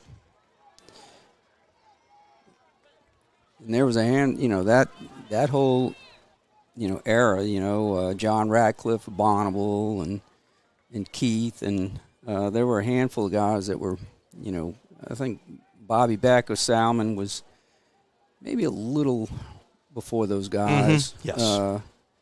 But they definitely had some quality distance runners back then too. I think, well, here we got to move. The Jesuit guys have decided this pace needs to get a little faster.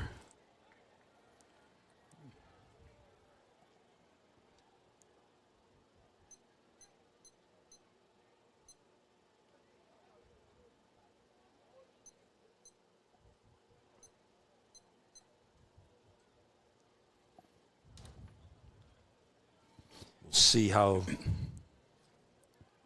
this strategy continues to play out as we close in on 400 meters to go, with 2 Blue Jays leading the way. Yeah, they've definitely picked up the pace.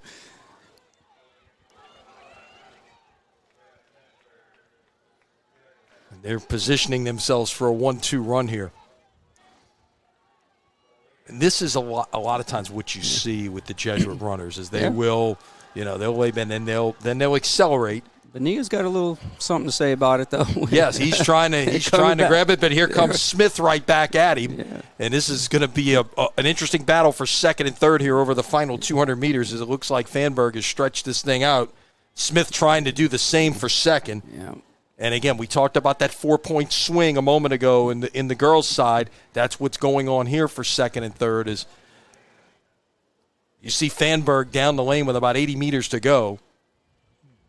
Won't see any records this time, but a solid performance to get the win in the 1600 as the Jays will go 1-2. Yeah, 4:23. It was, like I said, it was a very leisurely early pace for these guys, and but they accomplished the most important thing,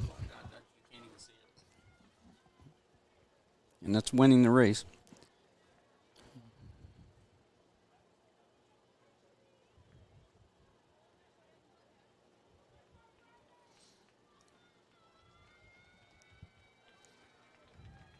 So Fanberg followed by Smith, Bonilla. Was Leonette finishing fourth, okay.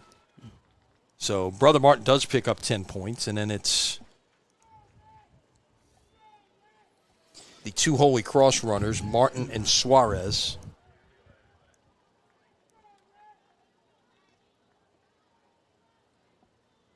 Finishing 5th and 6th, as we see it now, will be 2 Blue Jays, 2 Crusaders advancing to the regional meet in 1600, but 18 big points for Jesuit as they look to continue their quest for a 4th consecutive district championship. Waiting for the last runner to finish here. While that happens, let's update you on the girls' side. And they have not updated the scores yet with the 1600. Jesuit is opening things up here a little bit now. You mentioned they picking up more points in field events. They went into the 1600 with 73 points to 57 for Easton, 46 for Brother Martin. Curtis in 4th with 34.5. Well, you give them 18 more after that, I think it's going to give them 91.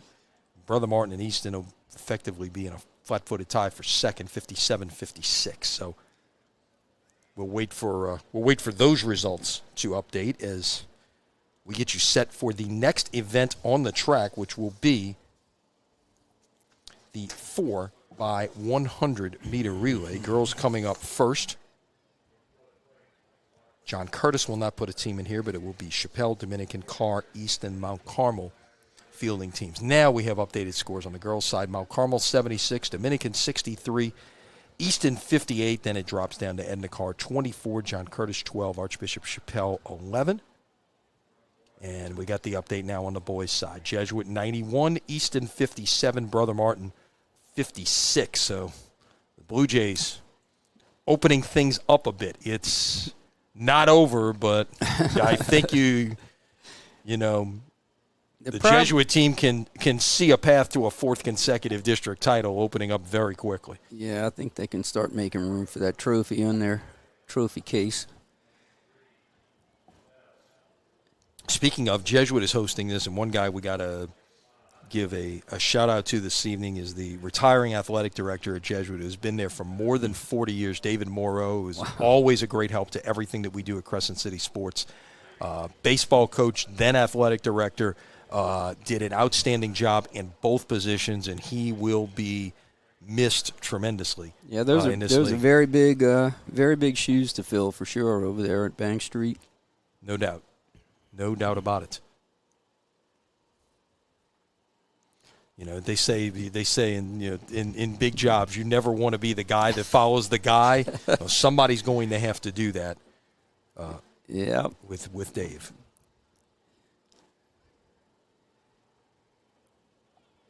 Yeah, I've been out of the Catholic League since 2002, I guess. So there's fewer and fewer of the familiar faces that I knew all those years. No doubt. I mean, Dave was basically, I guess, the dean of the athletic director at this point. The other guy, you got guys like Mark Wisniewski, who coached for a long time and then became an AD. Mm-hmm. Jay Roth at Rummel, same thing.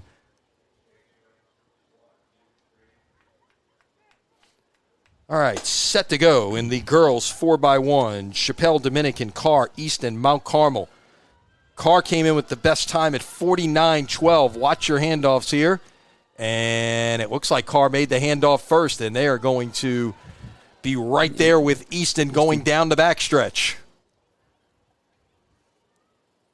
Yeah, they changed up their order a little bit from the 4x2, and that was Morris. Great exchange that time for Carr, as they have taken a pretty big lead right here as we head to the final exchange. And not a cleanest handoff. Mm-hmm. And let's see, can Easton make up this ground down the stretch? They're going to get there. It's Deja Robertson. No surprise there. He gave her an open door, and she ran right through it to take home the district title in the 4x1. An extra couple of points right there. This is definitely a wide-open race on the girls' side. They improved upon their seasonal best as well, so that's what you want at the district meet. You want them to have their best performances when it counts the most. They will move on.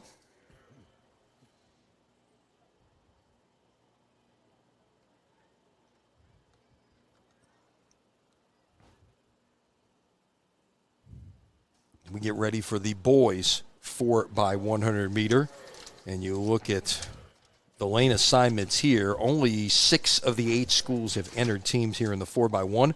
Holy Cross will be in lane 3, St. Augustine in 4. Easily the best time belongs to Brother Martin in lane 5 with Cange Randall, Owen Muller, Devin Kenzel, and we would presume Easton Royal in the anchor spot. They have 41.06, which would obliterate the district record if they can indeed run that back here. Jesuit is in lane 6. Carr is in 7. Easton is in 8. Yeah, you don't associate Brother Martin always as a sprint school, but they certainly and it doesn't hurt when you have, when you have a guy like Royal. No question.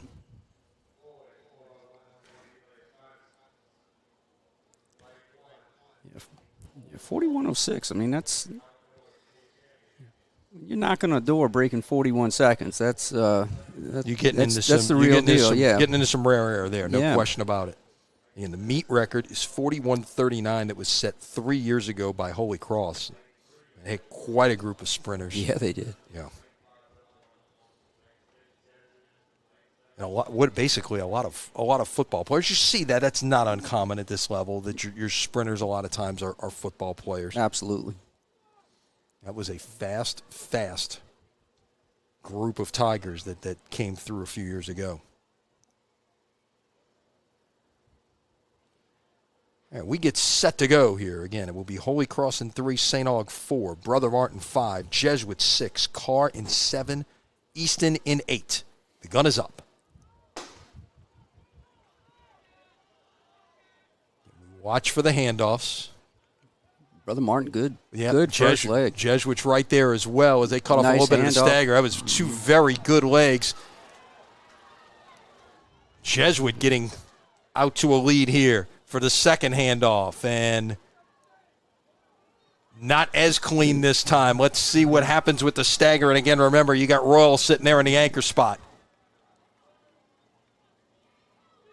And let's see what happens here. Can Royal run this down? Yes, he can. He can. That is why every Division I football school in America would love to have his name on the dotted line a year from now, showing you that kind of speed. 41-39 for Brother Martin, just actually tying the district meet record. I gotta believe there's not too many guys in the secondary that would like to see him coming at him. No doubt about it. Jesuit is second, 41-71. Look, again, you don't associate necessarily Jesuit with the sprints, but to get 8 points there in the 4x1, that's big, and that's those little things that they are able to do is why they have been able to put this string of championships together. Yeah, they're running away with this thing now. All right. It looks like we have all clean exchanges, too. I forgot to kind of look at that, but... All right, so we've now made it to the halfway point here of our running events. A little bit of a break before we get to the 400-meter dash, and it gives us a chance to remind you that tonight's coverage on Crescent City Sports is brought to you by Gibbs Construction, a leader in the construction industry in Louisiana and the Gulf Coast for what is nearly now 50 years, transforming dreams, visions, and plans into reality. Gibbs Construction. Larry Gibbs, he's got... Larry's a Koryezu graduate whose sons excelled at Jesuit, and so he loves what goes on in the Catholic League, no doubt about it. But he has been a great supporter of our efforts at Crescent City Sports. Retired from the business, and what's interesting is they founded their business on July 4th, 1976, on the bicentennial. So here we come up to America 250 on July 4th, and they will celebrate an anniversary as well. So a tip of the hat to Gibbs. See those signs all over the city, man. They probably built half the city. They do a great job. And again, Larry's not only he not only supports what we do, but he supports amateur sports in general. He understands the value of what sports does to create leaders, and so many things from the East Bank Little League program to the Gibbs Construction Cardinals summer baseball team that our longtime colleague Danny Ream runs. To again what he does for us at Crescent City Sports. We certainly appreciate and can't thank Larry enough for what he does. So we're down to now 6 events on the running side.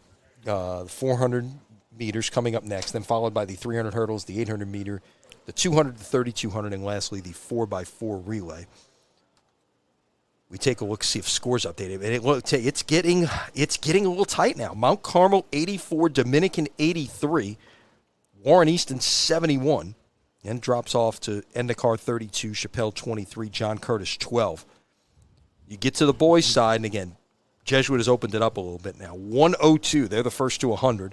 Brother Martin 74, Warren Easton 58, then it drops down to John Curtis 44.5, Rummel 42, and then everybody else is below 25 at this point. So that gives you your leaderboard there. And as you try to construct a team that's going to win a championship, obviously, like you said, you want to be able to have performers peaking at this time, but it's the ability to get as many young men or young ladies in position to be able to score points when you get to this point as well. So you've got, that list of 36 events, I believe, across the two meets, the two genders, and that's a lot of events to cover. 18 boys, 18 girls, a lot of events to be able to try to put it. And again, you can only enter two per event. Yep. No, it's track and field. Of course, I'm a bit partial, but track and field is one of the most labor intensive both from a coaching standpoint and certainly from putting on an event. I really have to compliment Jesuits leading the way on this, but I compliment them on how smooth that this meet's running tonight. I mean, everything's running right on time. The timing group's doing a great job, but it's you got so many different disciplines. I mean. And then not only that, you have to be able to teach them as well. Absolutely, you've got sprinters who were taught differently the middle distance, who were taught differently the long distance. The vertical jumps, the horizontal jumps. It's the throws. It's there's a lot that goes in, and we didn't mention the hurdles. Okay, so exactly, it's a lot. Yeah. There's a lot that goes into this. It's like a half a dozen different sports all in one. Exactly. All right, so it looks like we had one scratch, and so it took the field from 10 to 9, and we're going to run what appears to be one heat of the girls' 400-meter dash. In fact, we're down to 8, actually, because there was another Taylor Curtis of Warren Easton is a scratch here as well, and that's a chance maybe to pick up a point or two there that they lose out on here. So they will have just one in the field, while Mount Carmel has 2, Dominican has 2. Mount Carmel actually has 2 of the 3 fastest times in here. Johanna McGinnis of John Curtis has the best time at 57.19. She will be in lane 4. And then to her left, to her right, 2 Mount Carmel runners, Zoe Threet, Sydney Salas, are running here with a chance, if they can run back to their times, with a chance to pick up 14 more points for their team in what is a very, very tight race right now. It's interesting. One of the top girls in the state, Aaliyah Lane of John Curtis, is not in this race. Yeah, she's running the 800. Yeah. So it's I guess they're letting her focus her attention on that. But obviously, she's she's one. She is one to watch in these events going forward. You mentioned she was the Amateur Athlete of the Month, selected by the All-State Sugar Bowl last month.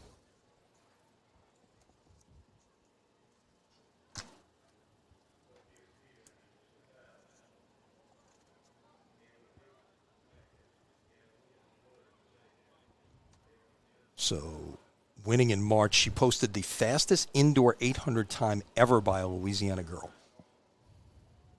the Nike Indoor National Championships on March 12th in New York City, winning in 2:13.29.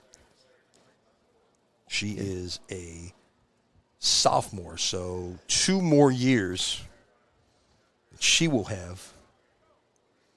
You might see her try to pull that 400, 800 double next year. That's a tough one, but certainly sounds like she's got the ability. And I guess one of the things, too, that you've got to look at is just the way the time schedule is set up, too. Exactly. You got the 400 coming up now, and then after the 300 hurdles is when the 800 is run. So that makes it a little more difficult in terms of trying to pull it off instead of some other doubles. Ooh, that could have been a false start there. Yep, I think we got it. Yeah, we did. Yep. Yep. And that is... I believe that was lane 5. That was Salas. Is that a false start for the entire field, or is she out? No, I don't think so. I mean, it shouldn't be. She's the one that moved, as far as I could tell. That would be huge. I mean, right now she's got the 10th fastest time in the state. Right, she's got the second fastest time. Yeah. Let's see. We wait to see.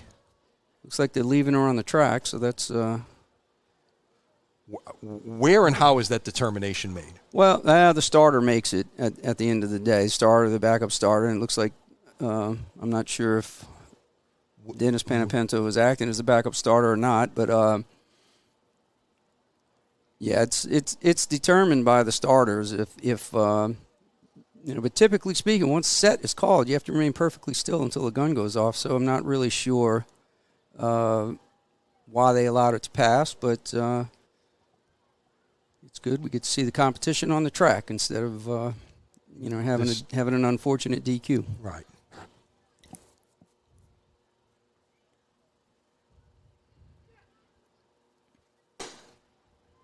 So off we go here in the 400. Interesting that really no one was using blocks there.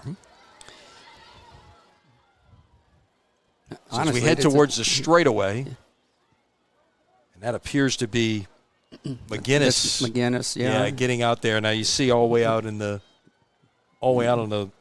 far end. I believe that's green for me.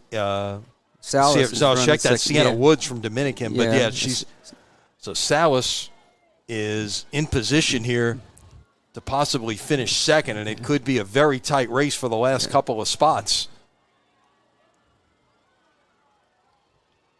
But out front, it is McGinnis. Johanna McGinnis from John Curtis Christian running away from the field here. But it will be 2-3 for Mount Carmel as they will grab 14 huge points in this team battle. 58-53 is the running time for McGinnis, off her season best, but still a very solid performance as she will advance to regionals, and she'll be joined by a couple of Cubs who that is 14 very big points there. Dominican got 1 point with Hazel Roots finishing 6. So, and Warren Easton did not have a starter there. So if you actually Dominican had moved ahead of Mount Carmel on one of the field events before that race. So Mount Carmel will go back in front, 105-94 after that. As again, we're getting down to cases here, as there are only 5 running events remaining. Mike, you may want to take a look and let's update what's left in terms of the field events. What hasn't been scored yet? So we get set for the boys' 400-meter dash. This will be run in 2 heats with all 8 schools entering, 2 student athletes in the competition. Looks like we have all, well, hold on. The pole vault. Still haven't scored the vault. Yeah. Now it looks like they're starting to put the cover on, so I think the event's over, but they just haven't got the results down to the scores table yet.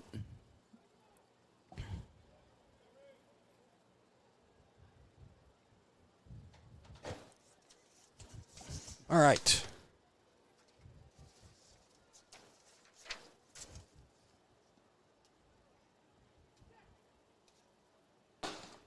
Off and running in the first heat of the boys' 400 meters. Fastest time in this first section, William Tremay of Rummel, 53:49.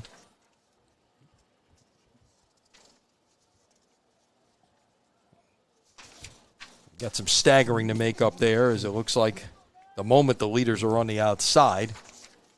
But you had a couple of entrants with no times who drew those outside lanes, and sometimes you don't know what to expect there. Right. Although in lane 6, I believe that is, it's Lorenzo Snow from Holy Cross. Holy Cross, yeah.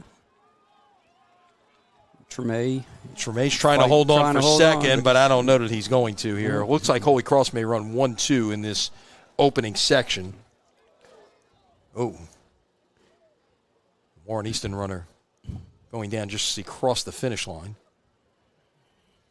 So we'll get set now for the 400-meter second section. The best time is Gabriel Gonzalez of John Curtis, 48:51. Nazir Caesar, who we saw in the 100, is doubling in the 400, and he comes in with the second fastest time of 48:60.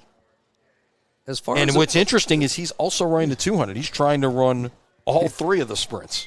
It's really tough to run their 400 and then come back and run the 2, just, because the 400 takes so much out of you. But this potentially, from a outstanding performance point of view, shapes up to be, this might be the race of the meet right here, because they've got some depth in this race with a number of guys running under 50, and I'm looking forward to seeing how this one shakes out.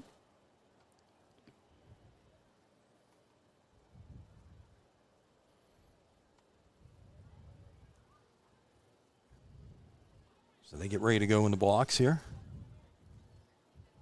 Gun is up.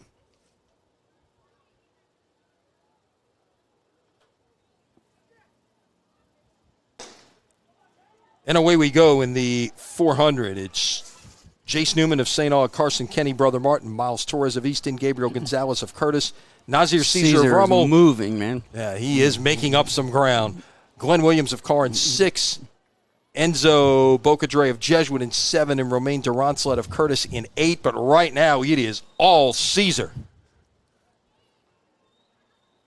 He's got close to a 10-meter lead here as he comes into the final straightaway. They're coming, though. These inside lanes are evening up that stagger, yes. And we'll see how he holds on to this. Let's see. That's Torres of Easton on his inside. He's trying to hold him off. Well, he's coming. Yeah. Torres, Caesar. It's going to go right to the wire, and I think Torres got down in front.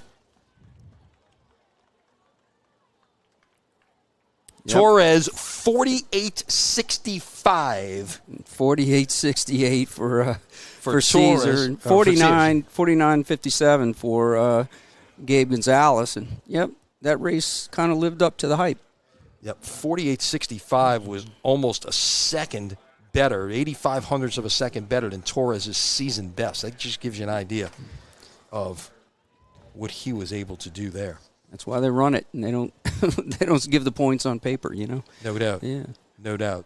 So as we get set for our next event, let's catch you up on where we stand in terms of the remaining events on the schedule. Just 5 to go. You see coming up next the 300-meter intermediate hurdles, followed by the 800, the 200, the 3,200, and we'll close it out with the 4x4. So try to catch you up here and see if these team scores have indeed been updated and where we are with these 5 running events to go. Mount Carmel at 105, Dominican 94, Warren Easton 75, who have clearly separated themselves as the top 3 at this point. Then on the boys' side, Jesuit 103, Brother Martin 76, Warren Easton 68. Good battle for 4th, John Curtis Christian 50.5, Archbishop Rummel at 50. So still have two girls field events yet to be scored, the javelin and the pole vault. Now, Mount Carmel had 2 of the 3 contestants in the pole vault. So as long as they cleared a bar, they look to add a number of points in that event. So Dominican didn't have anyone in the vault.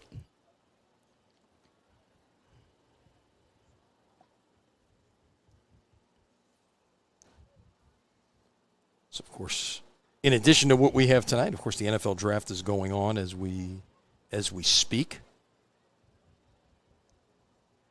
Saints picking 8th, your draft person. Our partners at 106.7 The Ticket hosting their draft day special over at Game On Social Hub. Still got plenty of time to head on out there. If you're watching us, you can bring your phone or whatever and keep up with what's going on here as we head down the stretch of this District 9 5A meet. Saints should be picking, maybe less than an hour from now, you would think. It's the clock is up with the Arizona Cardinals for the number 3 pick as we speak.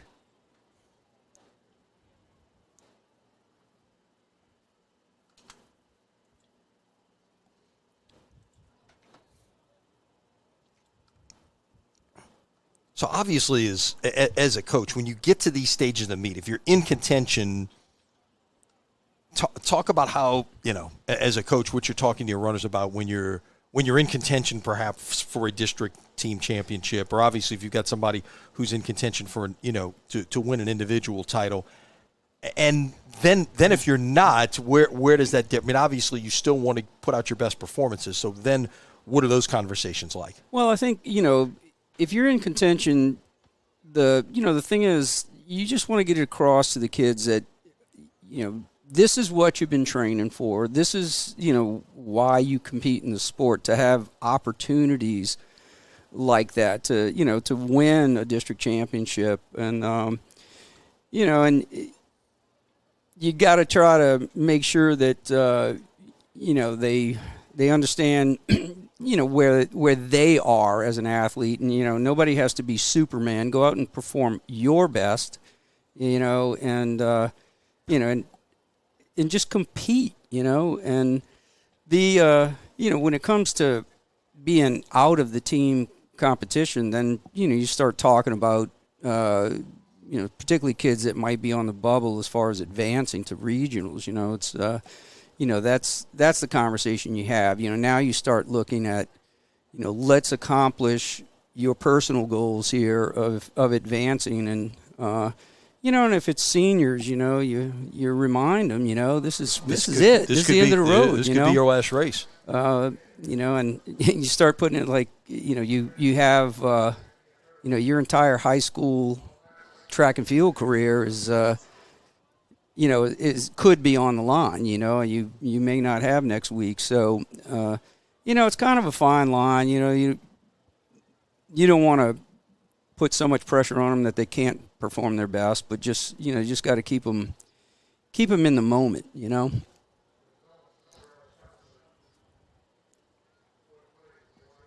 So each of these hurdles events, it appears, I don't think there's any changes here. Yeah, we do have one non-starter here, but they are still going to run this in 2 sections, both the girls and the boys.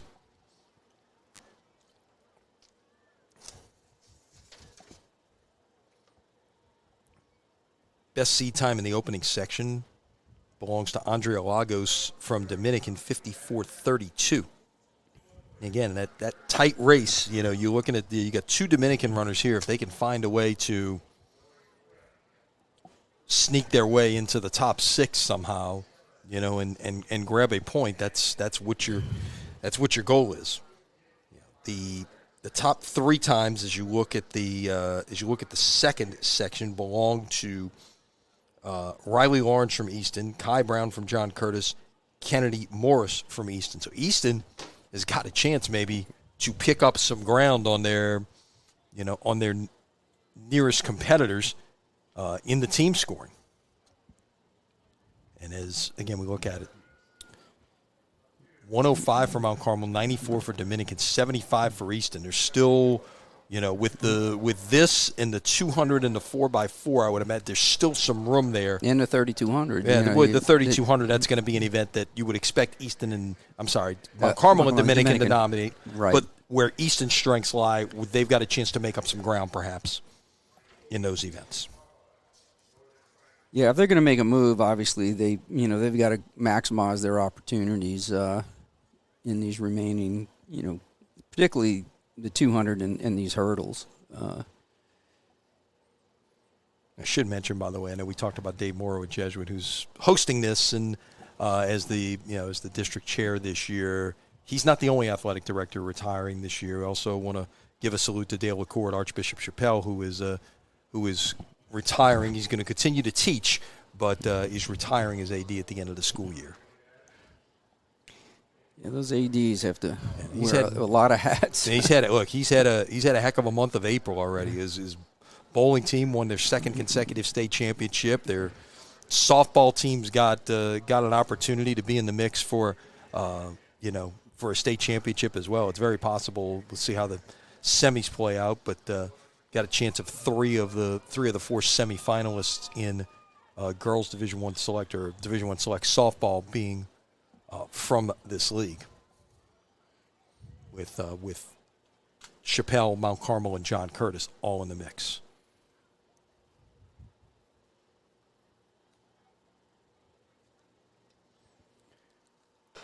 Here we go. All right, first section of the girls 300-meter hurdles.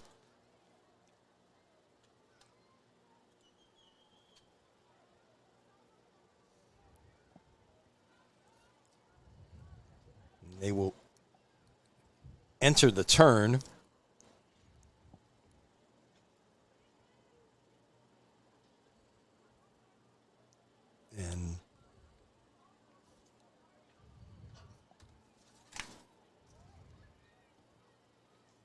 appears to be Pilier from Dominican she pulls away from Jaden Franklin of Edna Carr.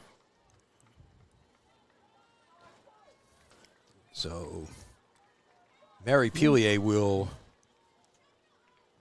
go 52 and change. We'll wait for the official time here, but that's 52. well better. Yeah, 52.08. That is well above her seed time, and that's a chance to perhaps break into the top 6.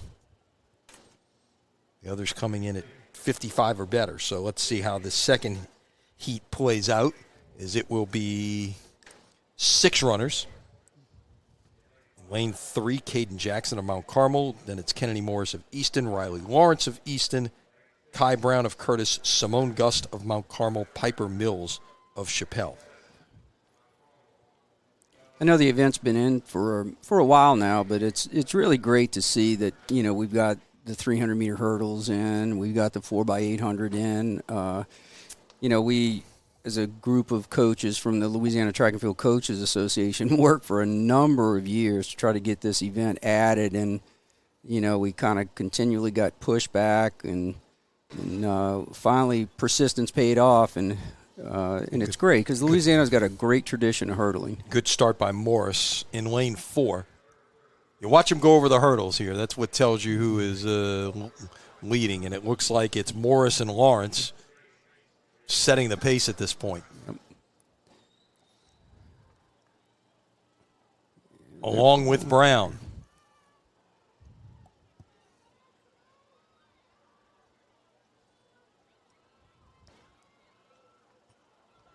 To the top of your screen, that is Kennedy Morris. To the bottom of your screen, that is Kai Brown. And Brown has now stretched it out a little bit. And she heads towards the final hurdle with a chance to claim a district title.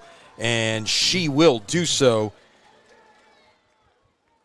A little bit off her best for the year, but still a solid performance that will advance her to the regionals and pick up 10 points for her team.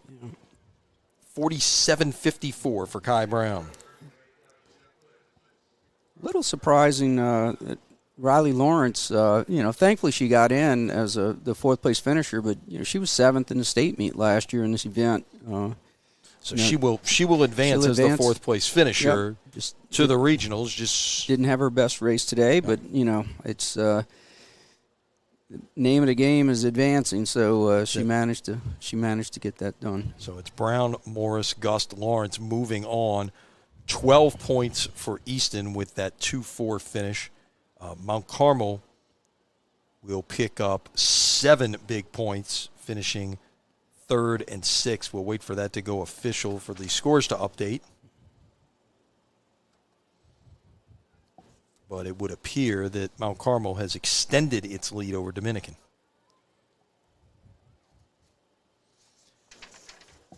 So next up, first of 2 sections of the boys' 300-meter hurdles. We have 5 in our opening section, 6 in our second section.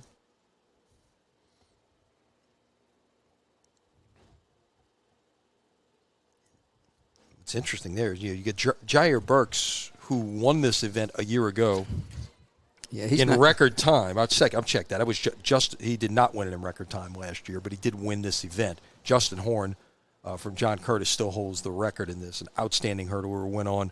We talked about some of those football track kind of guys. He did that. Went on to Texas Tech. So I'm thinking Burks maybe hasn't run this event much this year. Focused on more of the 110. Yeah, because he's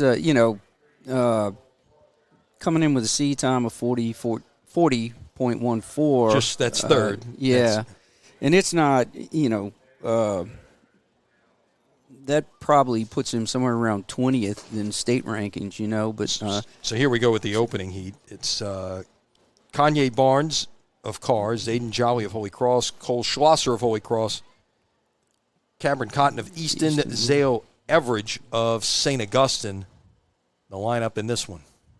And it looks like the 2 Holy Cross runners trying to take charge here as we come towards the straightaway.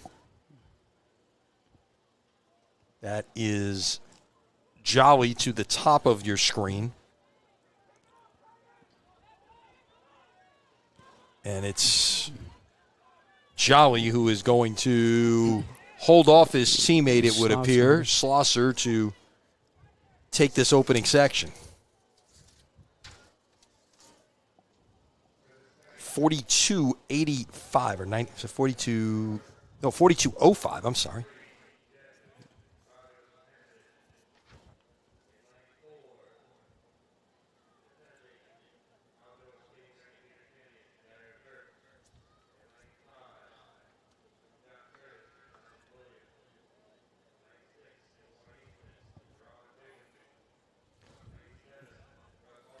Yeah, Jerron Bickham in this, coming up in this heat's got the second best time in the state so far this year, 38.43. And Landon Williams of John Curtis, yeah, they got him at 30. This is 38.27. 38.27, yeah. But it's not. Oh, he's so he must have run that after this rankings came out, because that's going to put him up there in the top two. Contention for a state title, perhaps. So we'll keep an eye on 4, 5, and 6 as we are off and running here. It's Jair Burks in 4, Landon Williams 5, Gerard Bickham in 6, and then you got Satanovich down in 3, and the two Brother Martin runners, the Sabri and Consian, in 7 and 8. Burks is moving well. You watch him as they clear the hurdles, and he is. Yeah. Oh, and a runner went down. Burks just hit a hurdle, so that's going to upset his rhythm. And that means that Jerron Bickham of Easton is in position, but Burks is trying to battle back, and Bickham hit the last hurdle, and Burks crosses the line first. Yep. And that was a tough race to watch. But again, when you're giving it, when you're giving it your all there, Burks wins in 37.75. Well, he's ready to go, and that was far from a clean race for him. He hit a couple of hurdles, so the potential there is to really light it up if he can run a clean race. Yeah, thankfully Bickham made it across. It was a valiant effort to crawl across the finish line, but you hate to see one of the best in the state not advance. So thankfully he was able to gather himself and get across the finish line. All right, so it's Burks, followed by Williams, followed by Bickham, followed by Drago Satanovich of Jesuit in 4th. Two Brother Martin runners, Desabry and Consian, finished 5th and 6th.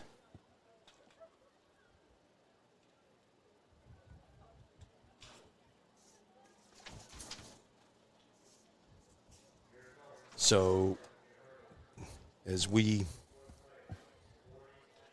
now have 4 events remaining, let's check an update on the scores here. Mount Carmel 127, Dominican 96, Warren Easton 95. Perhaps that pole vault is now reflecting in there as Mount Carmel has stretched it out to a 31-point lead. Meanwhile, Jesuit 121, Brother Martin 76, Warren Easton 74. So it's a 45-point lead for the Blue Jays, and I think the hay's in the barn. Yeah, it's getting to that point, certainly.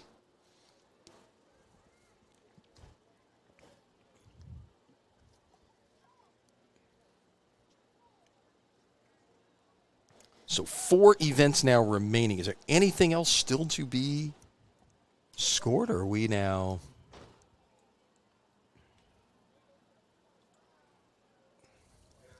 Have we now completed? Still don't have the girls' javelin score in for some reason. Okay. Which I'm sure that takes place across the street, so they've got to bring it back over, and exactly they've got to be about done by now. But it's just a matter of getting the information entered. So the next event on the track will be the girls' 800-meter run. This will be run in one section of 12. And the top 2 times belong to Anna Joubert and Mary Quintana of Mount Carmel. So a chance for the Cubs to stretch their lead even further here as we wind down on this District 9 5A championship. It is becoming more and more apparent that the streaks will continue. Jesuit came in having won 3 straight. They are looking to four-peat. Mount Carmel has won the last 5 championships on the girls' side. They're en route to making it 6 in a row.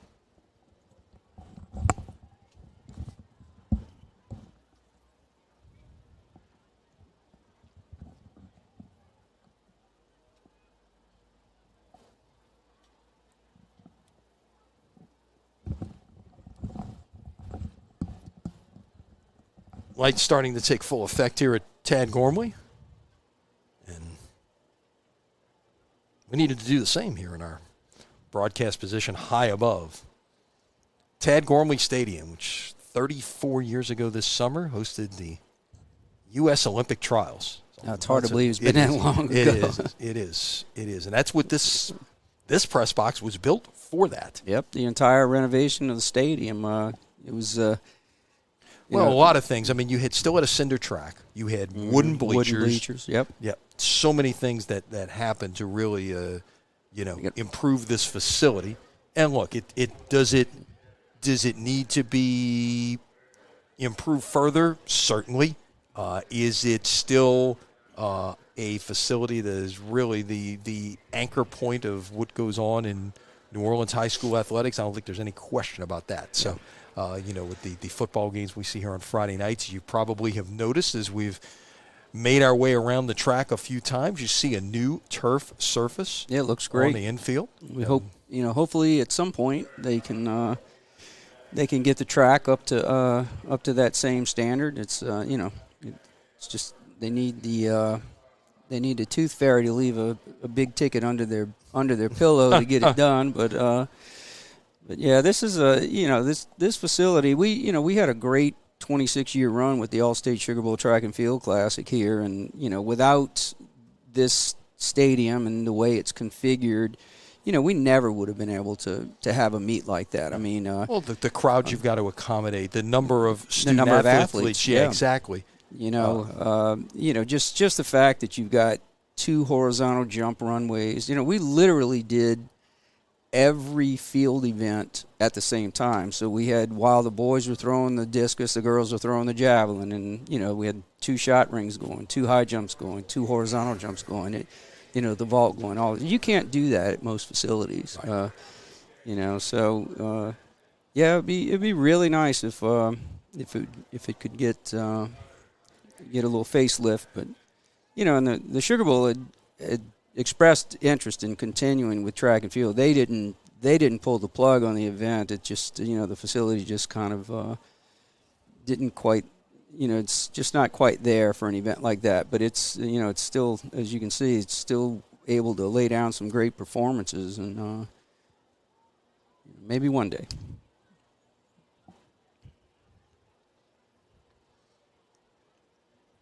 All right, so we get ready for the girls' 800-meter run, which, again, will be running one section.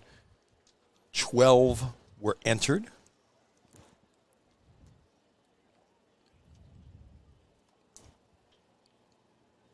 And 11 will start.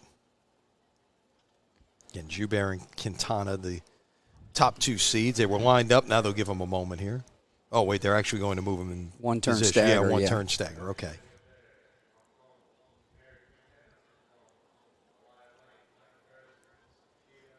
When you've got more than 9 athletes, they'll just stack them, which is fine. It's, that's not a problem.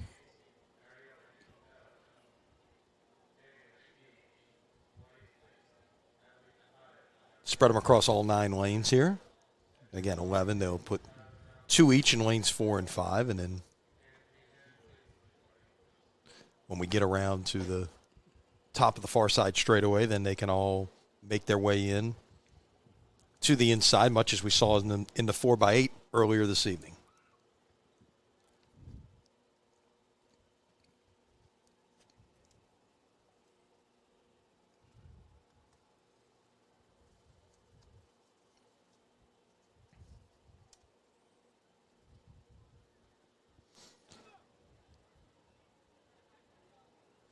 So just about set to go.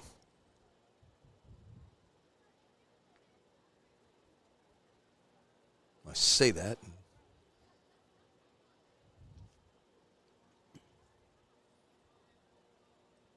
perhaps not. We're Be interesting looking over something here. I'm not sure what the delay is, but we'll be set to go in just a moment. It's going to be interesting to see if Aaliyah Lane can, kind of match her indoor performance. Yeah, it's one thing we really haven't touched on here. We talked about the two Mount Carmel runners, but again, Lane in the third spot is she's going to try to get out quickly here and see if she can win this for the front. Although Joubert is going with her, and it's going to be those two to the lead as we head down the backstretch, with Quintana in third, and then it's a little bit of a drop back to the rest of the pack. Yeah, this is a fast pace. This is, they were about 28 through 200, so they're not fooling around. But again, you got two runners being aggressive on the front end to help set that pace. Absolutely. The Joubert a year ago set the meet record 2:16:53.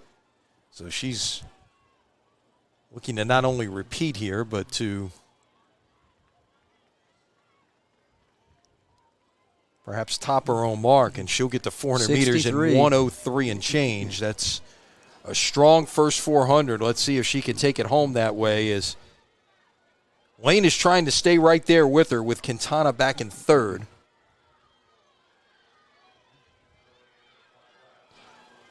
I'm actually watching Quintana. She's trying to moving pick up some really ground. well, yeah. Yeah, she's trying to make up some ground here. And again, you got to remember, that's, while it seems like a championship is in hand at this point for Mount Carmel, you still got to finish the deal. But it also looks like that Lane is closing in now and trying to perhaps take the lead and she will take the lead here in the turn for home.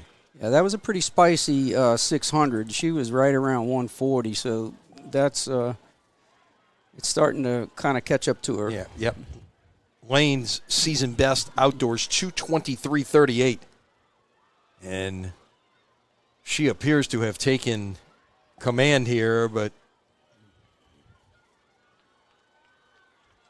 question, because I don't think she can get to that record of 2:16:53. I think she can be a little bit short. Yeah, that's close. Let's see. Really Let's see. Wait for the official time. 2:16:21. So that is a meet record.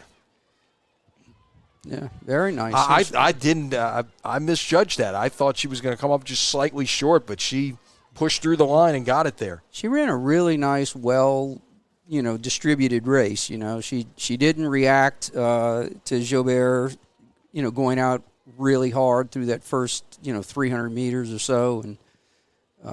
And Mary Quintana ran a really nice race too. Same thing. She kind of held back and ran her own race and paid off. So it's Lane followed by Quintana, Joubert.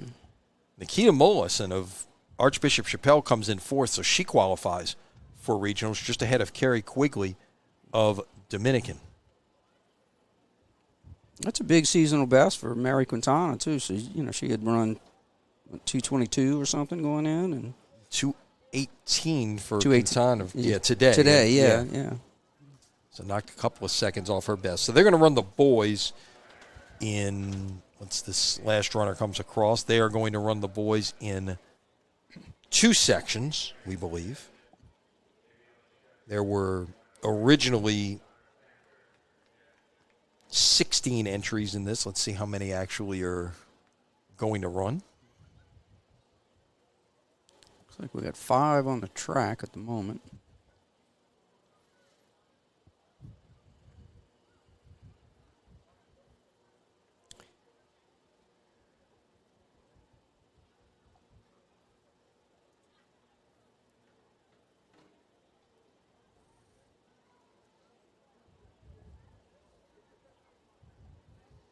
See who the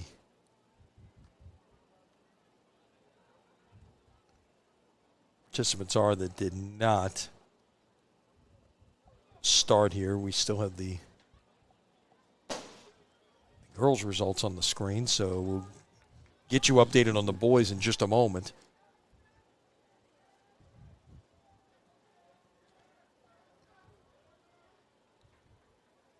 is in this first section, it appeared it was Dominic Pill of Rummel, Marvin Myers of Carr, Reese Grant of Jesuit, Xavion Shepard of John Curtis, and Connor Fanberg of Jesuit running in this opening section. They're not doing us any favors by having a number of different uniforms. Oh, no. Usually it's one thing. You do look, I mean, Jesuit is always white jerseys, blue pants. But, yeah. I've seen a couple of different Brother Martin uniforms. I've seen a couple of different Rummel uniforms today.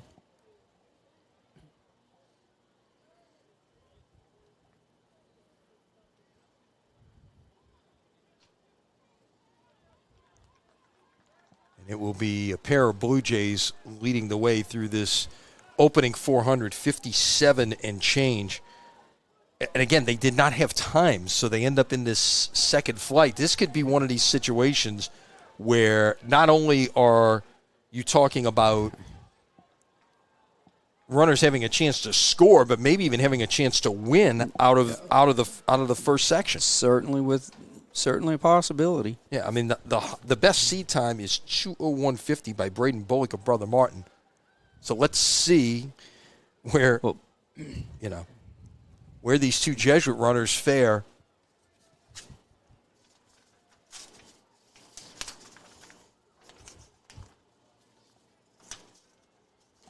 Well, it's not surprising that Fanberg is out there. It's just it's unfortunate that he's not.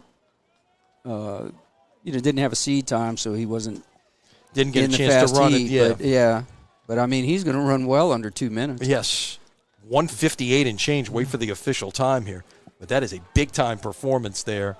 To basically 1:57.99 officially for Fanberg. There's your. There's your mark. Everybody else in Section 2, go beat it, 2:05 for Grant, 2:05.06. That's certainly got a chance to score. Myers in third at 2:11.12. Followed by Shepard.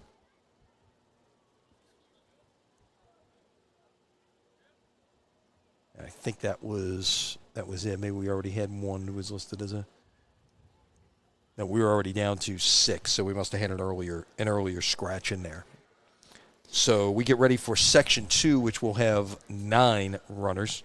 Give you a quick update while we wait for that on the NFL draft. Mansour Delane just got selected 6th overall by Kansas City, who traded up to the 6th spot with the Cleveland Browns.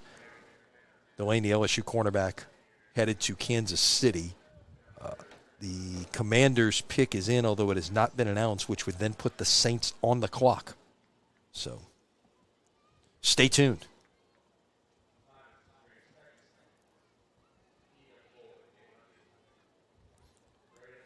So it'll be Braden Bullock of Brother Martin, Ian Acosta of Brother Martin, Luke Davis of Holy Cross, Kashmir Connor of John Curtis, Jamel Brooks of St. Augustine, Ryan Lawrence of Warren Easton, Terrence Connor III of St. Aug, Torrey Jenkins of Easton, Keegan Martin of Holy Cross in this second section. The time to beat, 1:57.99.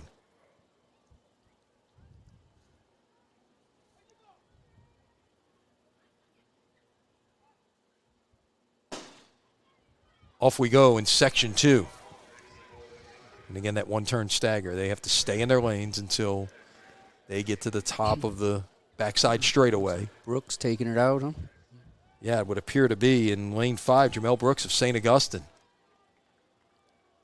Two Brother Martin runners choosing to lay back here in 7th and 8th place at this point.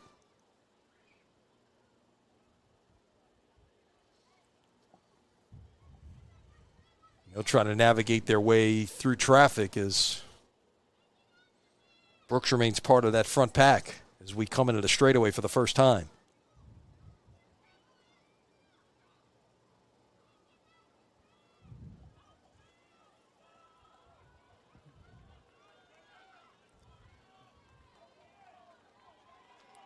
Kashmir Connor leading through the first 400 meters at about 58. Yep. Connor again came in with the 4th best time. His Brother Martin runners have now made their way back to 3rd and 4th and trying to pick things off. When you get that fast time being run, how does that change strategy in terms of how they're trying to run this second section? Well, it should.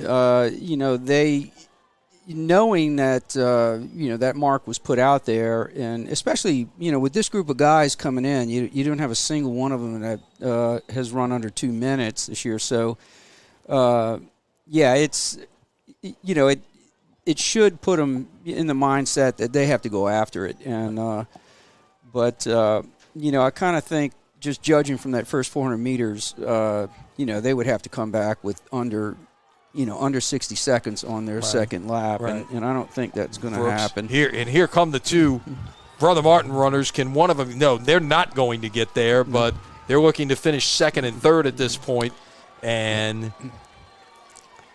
we'll have to wait and see how this all shakes out in terms of final times. They ran right about where they've been running, this year, and 201, 202, right in that neighborhood. Wait for the times to post here.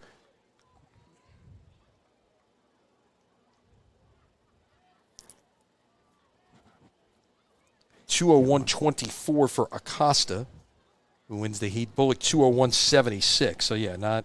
Yeah, so they'll be second and third, I think, if I remember correctly, on that from that first heat. So I believe Grant was 205, something not like mistaken. that. Yeah.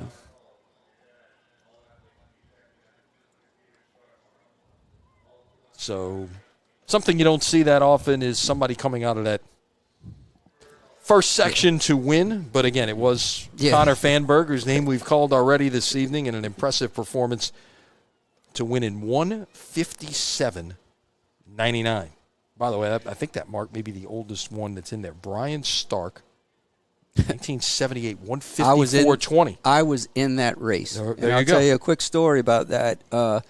Brian had not run under 2 minutes prior to that race, and it was at Chalmette High on the Cinders, and it was Ray Conway, Brother Martin, myself. I'm losing there was a really good runner from Shaw. We were all thinking, okay, and that was the time back when you had to finish top two to advance, and so my eyes were set on trying to grab a second place spot, and I can remember to this day Brian Starks come blowing around the turn like, this guy, where's he going? And then he just never came back. So and he went on to win the state championship that year too. He ran, I think he ran right around 154, 155 in regionals, and then won a state championship. So he, we were talking earlier about kids running their absolute best at this time of year, and he certainly did it. Well, the pick has not been announced, but I guess we can break news to you that the Saints are picking Jordan Tyson, the wide receiver out of Arizona State, in the first round. The pick is going to be announced momentarily. There was some thought that the Saints might go in that direction. They were very impressed with what he showed last week at his workout. So more to come at Crescent City Sports, and of course, again, full draft coverage going on in the midst of our 6th hour right now at 106.7 The Ticket.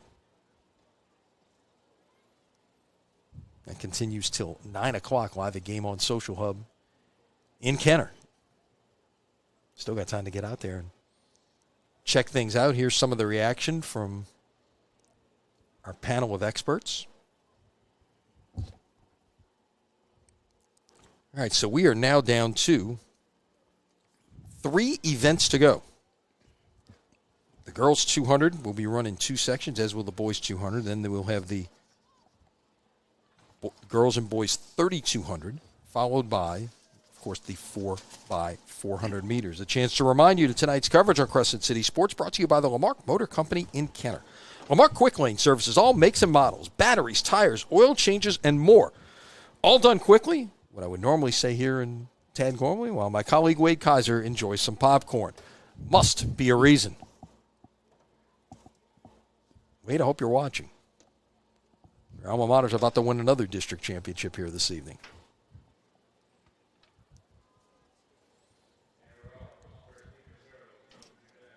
So the first heat running with just 2 here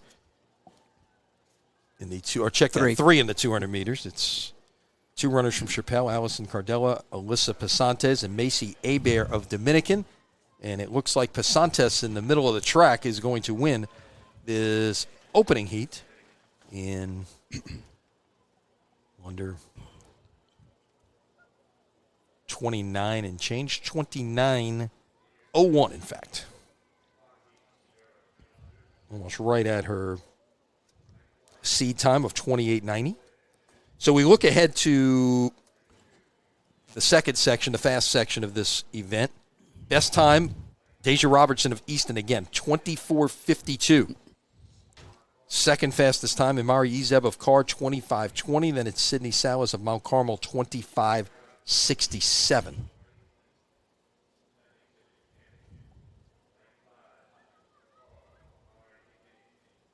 Those are the three fastest times.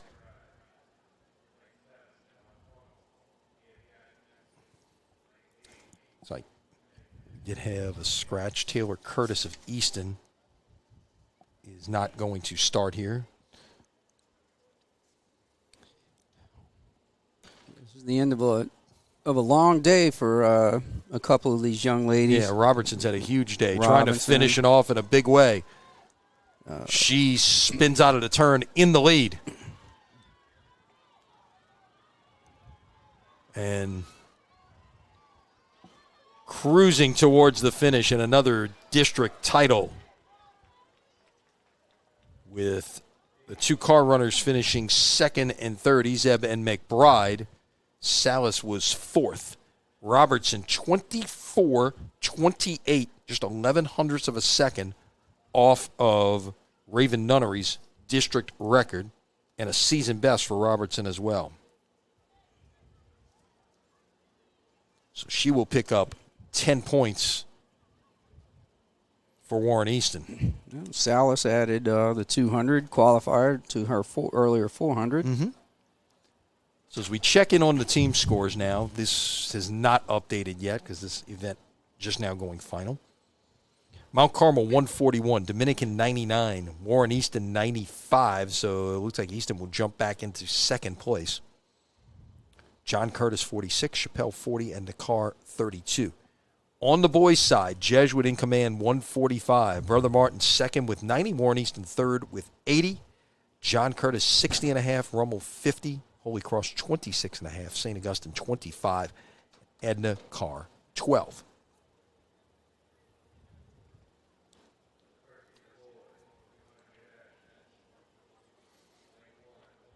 All right, so full group of entries here in the boys 200 meters. So we'll have two sections of 8.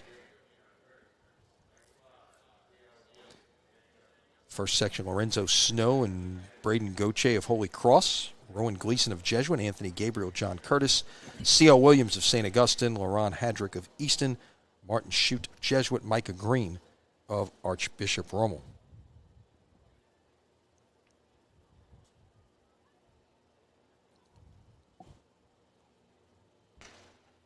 Off we go in the opening heat. A good start for Hadrick in lane 6, along with Green in lane 8, who has really gotten out there. And he was one of those guys with no time that, we just talked about in the previous race.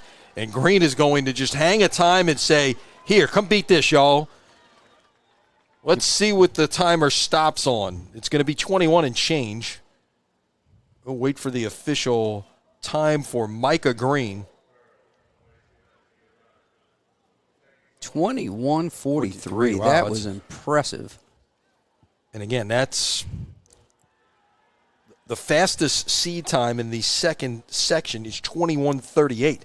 So he is certainly in position to hit the board in this event.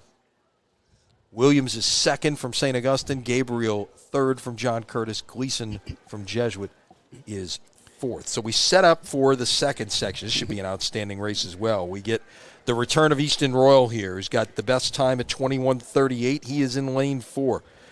He's got his teammate to his left in Owen Mahler, 21:80. To his right, Nasir Caesar of Rummel at 21:40. They are the three runners in the race who have run sub 22 seconds this year. But guess what? Now they got to chase 21:43. Selfishly, I wish he would have had a time in there because it would be really could have been in this race. It'd have been all great. 4 of them in there. Yeah, no doubt. By the way, the district record set a year ago by Josh Brown of Holy Cross, 20.86. That's not going down tonight. I'll be shocked. Off we go. It's like a good job running the stagger there by Derek Bilbo of Curtis. Caesar is running Caesar as well.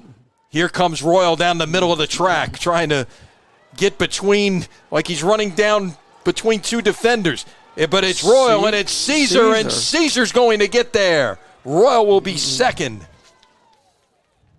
How about those Rommel Raiders? They could go 1-2 here. Let's wait for the official time. 21:03. Wow, for Caesar.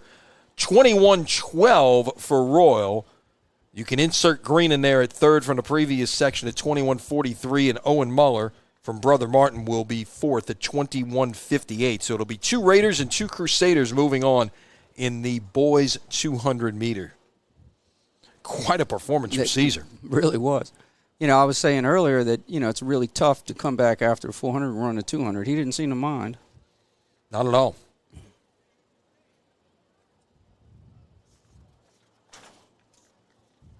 So officially now, the commissioner has introduced and hugged Jordan Tyson, the new New Orleans Saint.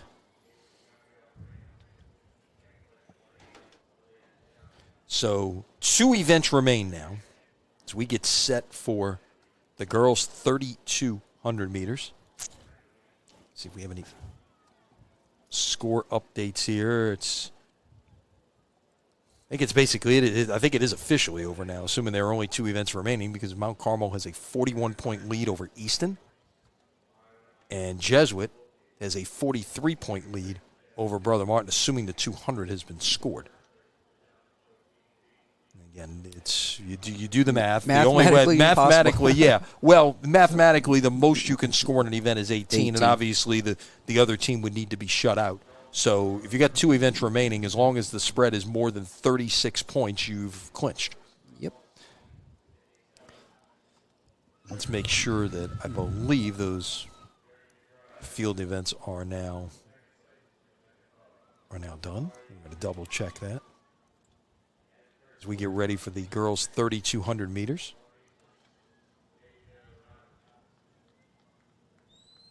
Still missing a javelin score here? Yeah, I'm curious about that. I mean, I'm thinking it's maybe it's going to go in here because they've been fast and furious.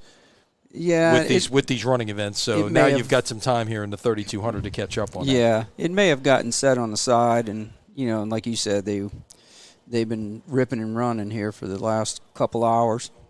As I'm certain that event's over, know. So.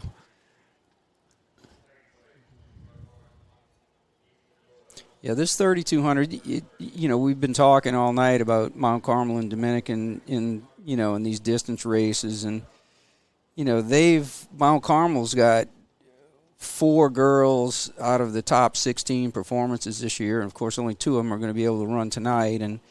And Dominican's got 4 out of the top 20, So it's the depth of the distance running in those 2 schools is really – not quite as impressive as it is, with Jesuit and Brother Martin, but it's still very impressive. And there's some there are a couple of really good girls that are going to be spectators in this event at state, simply because you can only enter 2 athletes. Oh, no doubt. Event.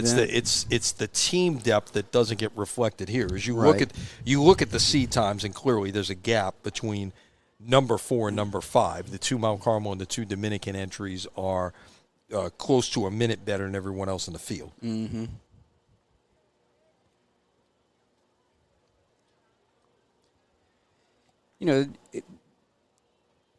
Qualifying for state championships, it varies from state to state, and Louisiana. One of the things that keeps us from actually having the best of the best at the state championship is the fact that we have so many classes in Louisiana, and sure. Trying to it's just not realistic to try to run prelims and and have fields that or beyond, 9 athletes or, whatever the track can handle in these events. But, and it happens year in and year out, even from region to region. Just, there'll be fourth place kids in next. And again, because you're advancing just the top in each, you're not looking at time. And I understand based on the way things are set up and that you're not running everything at the same site. Right. You could run in different conditions, but that said, would there still be a thought to say top 2 and the next 3 fastest times or something like, or whatever the case may be, to change that up to account for that? Well, if if I was a benevolent dictator of all things track and field, I'd probably reduce us down to 3 classes and and have prelims at the state meet. You kind of do like you do indoors. You have a descending order list that kids will advance to the indoor meet, and you do the same way outdoors. But it's just not possible with when you've got 7 classes. No, it's very hard. 14 track meets. No doubt. No doubt about it. There's a lot. There is a lot going on there. So. By the way, an update in high school baseball. Congratulations to Archbishop Rummel. Moves on to the quarterfinals of the 5-4 victory over St. Paul's this afternoon. Just across, we could see the lights over at Kirsch-Rooney. They've got a game there tonight between Brother Martin and Pineville. So it's funny. Rummel will advance. Coach Cazzo was telling me yesterday, you were asking me about what do you tell kids, prior to, the end of meets or whatever. He said apparently Rummel prom is tomorrow, so he told them they could either be wearing a baseball uniform or they could be wearing a tux. so those kids are going to get to go to the prom, so that's good. Good for them. That's good. That is good. It's always. I know it's. I've night. seen it. Yeah. I've seen it. Well, and they were going to play. I believe. I don't know if they were going to. No, I think they were going to play the night game tomorrow. So, had it gone that far. So, appreciate Jay Roth, the athletic director at Rummel. We were talking about times back when all 3 of us were in school. In fact, we were talking about the 1978 record that's out there and. The record that still stands from 1982, year after Jay graduated, the year I graduated with Keith Ivey, still Keith holding Ivey, the district record. Yeah, unbelievable. Yeah, that's amazing that there are records still in the books almost 50 years later for in this district, as good as this district is in track and field. Yeah, it's a pretty good track and field back then, huh? It did. It just shows you it's a pretty good track and field. No doubt. Keith's record in the 3,200 just went down a year ago. That's pretty extraordinary. So, well, we still got some cats that can run in this district, so it's pretty impressive tonight. No doubt. And look, we're seeing obviously some very good distance guys. We're seeing some very good sprinters out of your program as well that have certainly shown some things tonight and got a chance to move on and certainly have a chance to make some noise if they can get through regionals next week going on to state. So definitely. Well, Lenny, thank you guys for putting it on. Mike, thank you for helping out tonight. Good to see you. And you guys enjoy the 3,200-meter run, okay? Okay, all right. Jay Roth, athletic director at Archbishop Rummel. Always good to have him stopping by. He will get a day off from having a game tomorrow as we are underway in the girls' 3,200-meter run. And again, we mentioned Stella Junius of Mount Carmel, the top seed here. Grace Schneider of Dominican, second seed. Lucy Quintana of Mount Carmel, third. Cara Thomas of Dominican, running here is the number 4 seed, and there's a big drop-off after that. I can imagine as this thing kind of plays its way out that we're going to see some separation between that front 4 pack. Yeah, it's probably not going to take too long. I mean, we're already got a it's already started. Yeah, it's already starting to happen there. Yeah. The front 2, and then you've got, or is that a front 3? That's front 3 out there, and then you've got 2 others. Yeah, so it's right now we've got a pack of 5 that is certainly trying to separate themselves from the other. Remember, that 4th, 5th ends up being any kind of battle there. Remember, that's that last spot that moves on to regionals. Yeah, with the team score pretty much in the bag, it definitely becomes that, paying attention to that final regional qualifier. And,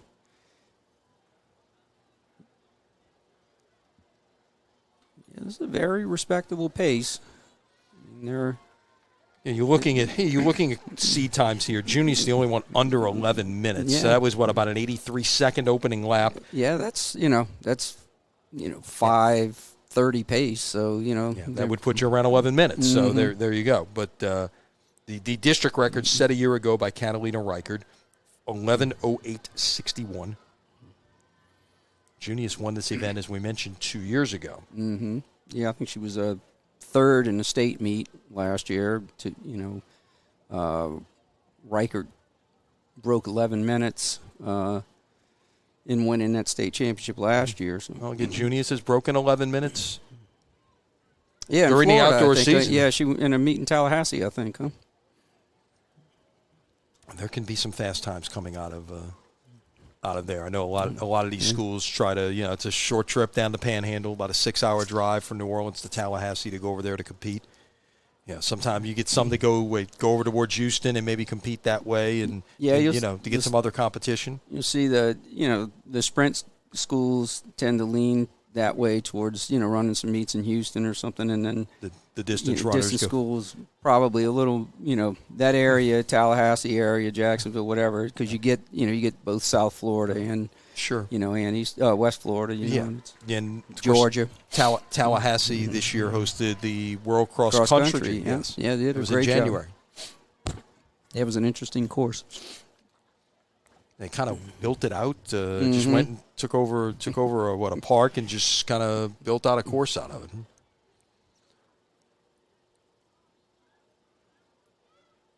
Fascinating how that all comes to happen.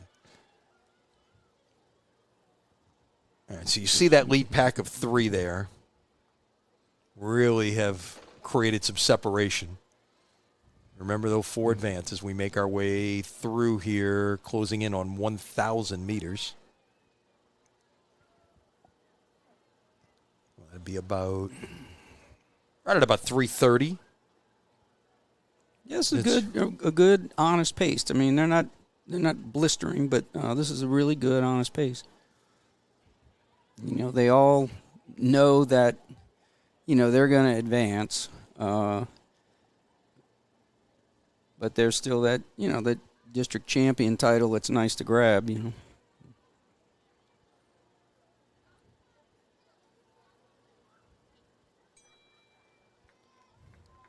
So we head towards 1,200 meters here as Junius leading the way.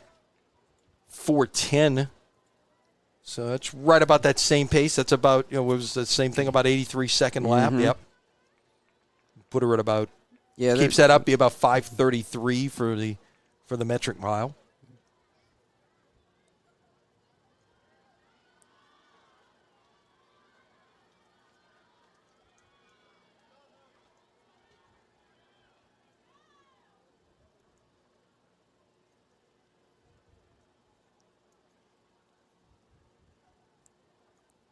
Lead looks like it's about 10 meters now for Junius on the back stretch. Closing in on 1,400 meters. So that initial pack of 3 has really tried to create some separation there, as you can see.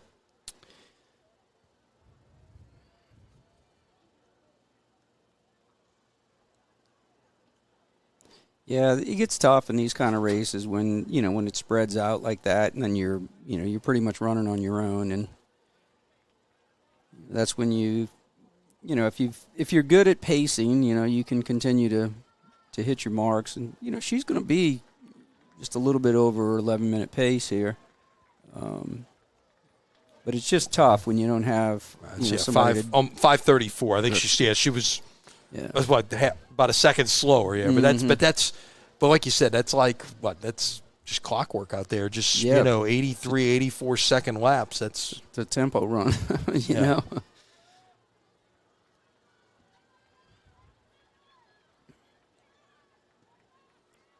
She'll start lapping some runners as she heads down the backstretch of her 5th lap. I'll tell you, it's really, really impressive what, the times, the depth of, the times that both the boys and the girls are running now. I mean, it used to be a big deal, when a guy would run 9:40 or something, and 9:40 doesn't get a sniff anymore in the boys' side. And then having a girl break 11 minutes was pretty rare, and now it's these days it happens with much greater regularity. It's a good thing to see, and Louisiana hasn't always been, known as a distant state, but, we've got some really quality kids, and particularly in the last, 10 years, the depth is so much better. Certainly. And again, we come back to those 4 programs in this meet: Mount Carmel, Dominican, Jesuit, Brother Martin. They have really kind of led the way in that regard. And like you mentioned, they're all they're friends off the track. That's the other thing. I've witnessed that. It's your competitors when you're going out there and you're wearing different colors, but off the track they're they're friends. They're at the same parties and all that. Yep.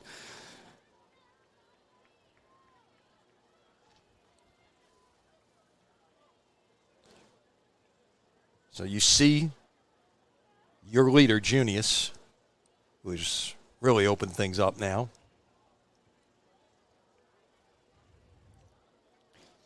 And again, you start getting the back end. There's enough of a gap right there that there's really not any kind. It's interesting. You look around here, and 1, 2, 3, 4, 5, 6, 7, 8 runners. I don't think anybody's within 25 meters of the next runner.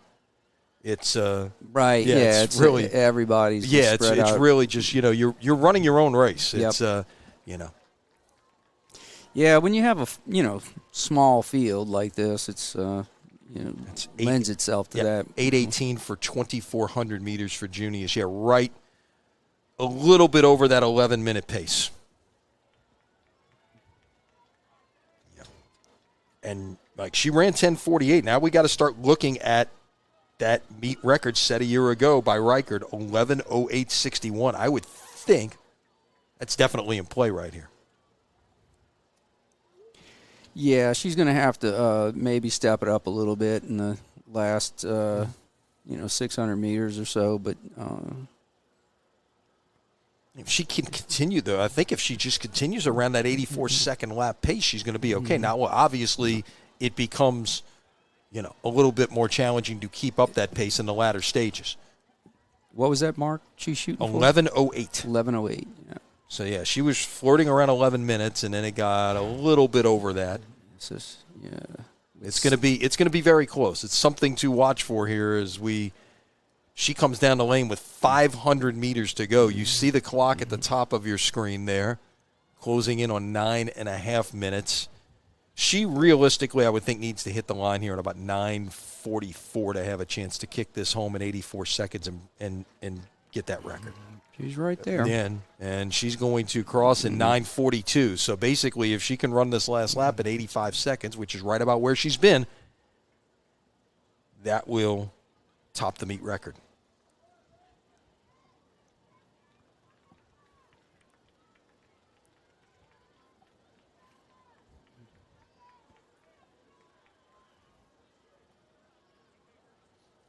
Grace Snyder's had a good meet, too, No doubt.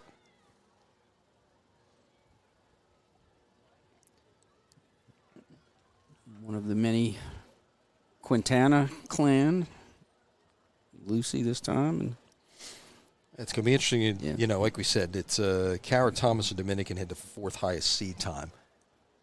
If that indeed holds up. And then, of course, when you get to the, it's when you get to these distance events that, I know there's some other good runners, especially with the young lady on the North Shore has been outstanding, putting up times there. But as you watch this all play out, it's and now we're going to watch here. Coming to the finish is Junius. She appears to have this in hand. 11:02 and change will be a new meet record. We'll wait for the official time to post.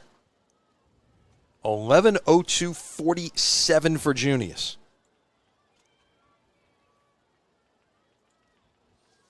So taking a good 6 seconds off the mark of her former teammate Catalina Reichert from a year ago.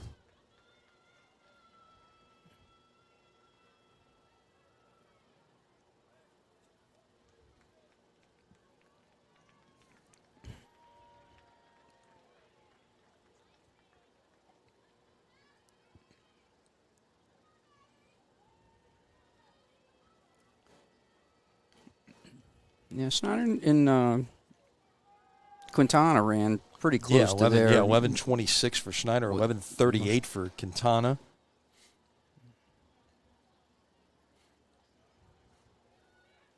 And I believe this is Thomas kicking home to grab the 4th spot.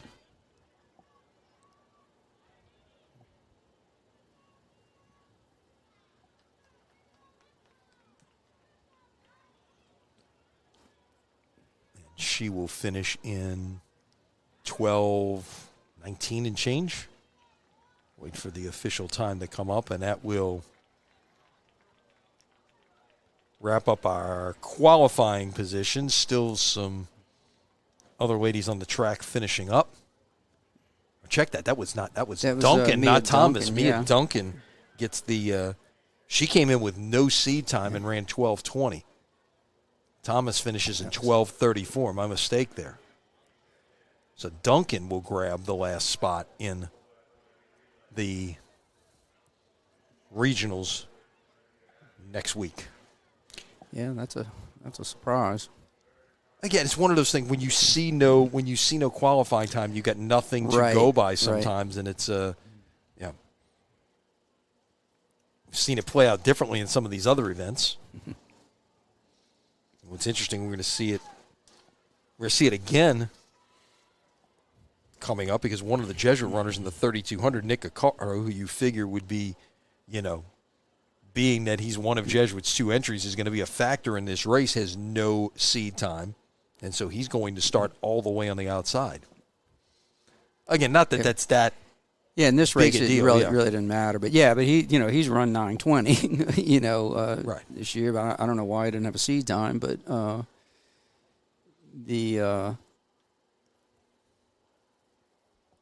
it's incredible. We start talking about the boys' race a little bit ahead of time when I was doing a little research on it. Jesuit has 9 runners that have run under 9:47 this year. 9. Wow. And you can only enter 2. You can only enter 2. And Brother Martin's got 5 that have run under 9:44. It's just incredible. I mean, and no one else in the district, at least in terms of the entries, has anything under 10:14. No, there's no one on that top 25 list that and we were talking a few minutes ago about just the depth. Number 24 on this list, Jackson Barnes from Jesuit, 9:46:44. Mm-hmm. That's the performance list in the state off of athletic.net. And I mean, 9:46 not that many years ago would have won. Might have won. Yeah, I mean it's incredible. It goes back to cross country too. I think in the district meet this year, Jesuit had 4 or 5 guys run under 15 minutes in cross. At that race. So it's really impressive what both Jesuit and Brother Martin have been doing with their distance programs in the last 5 or 6 years. Have really separated themselves, especially in that Division I. I mean, they're not only here, in District 9-5A, and not where they've really dominated, obviously, and but you go look at the state meet, and I mean, it's a surprise if they're not 1-2. Absolutely, yeah. There's some individual kids out there, that the kid from Brennan Robin from Parkway, he's run under 9 minutes, and You know, Catholic's got a couple of guys in there that are under 920, and it's remarkable. Catholic's got some pretty good depth as well. You talk about some, four runners who have run under 940 this year. They're really, their depth is the only one that rivals what Jesuit and Brother Martin have. Okay, we get set. We get lined up here with this field of a dozen, I believe, or 14. They're all running. It appears 14 or actually 13 are running. We have one DNS. So, and Quintana and Accardo, the two Jesuit entries, have quickly gone out. Again, that doesn't make a lot of difference in a race like this if you have no seat time, especially as long as you're running it in one section. Right.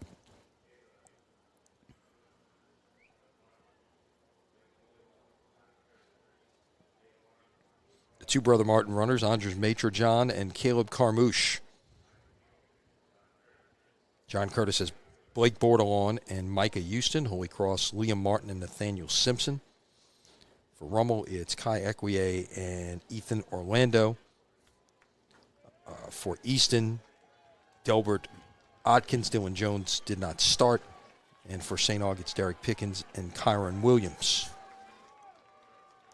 68 through the first 400.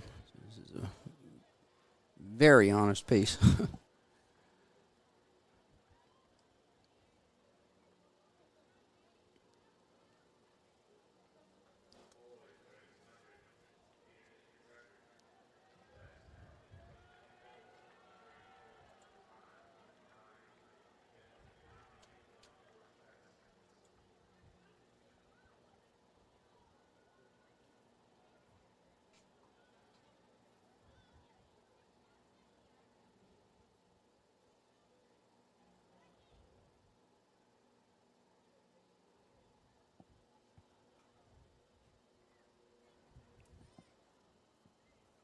So, interesting news out of the NFL draft. The LA Rams just took Ty Simpson, the quarterback of Alabama. So the second quarterback went off the board before we hit the midway point of round one.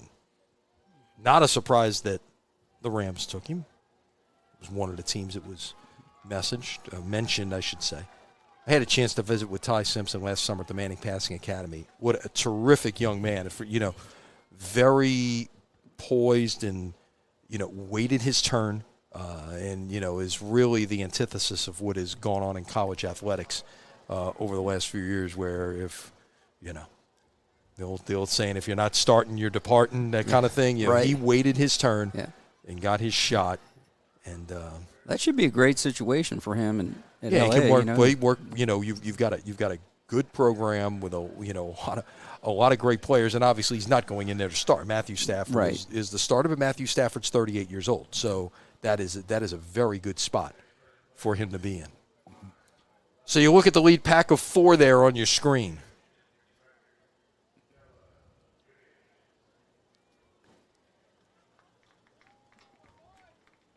As they head towards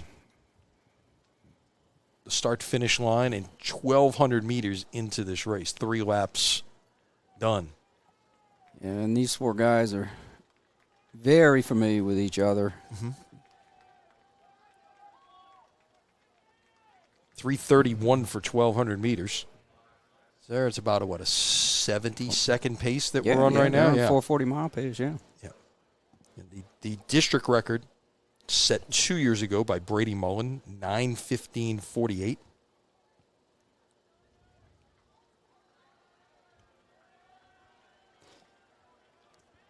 Mullen's now at Harvard, I believe.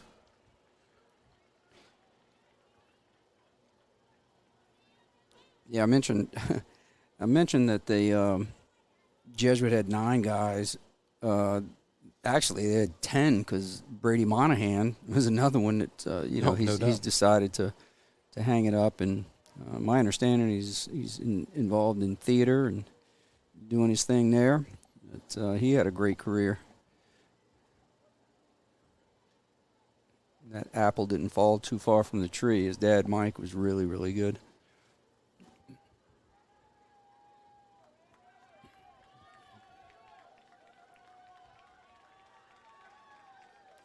Right, 4:42. Yep. Yeah.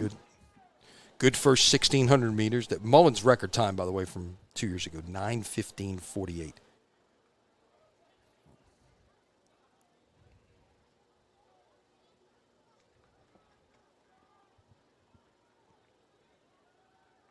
Move taking place here.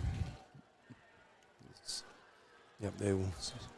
Extending things out a little bit here as they start to lap some runners across the backstretch.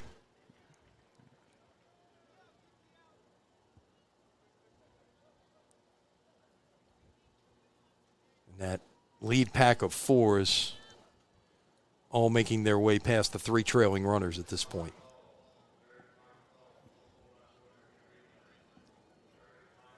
They'll start picking up some more here, I'm sure, down the front side. Yeah. Materjan's trying to hang on here. And, it's,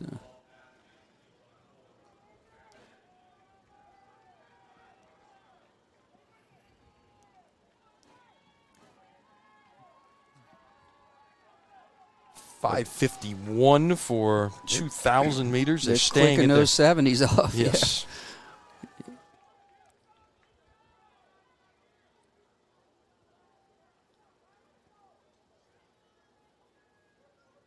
Very solid pace here.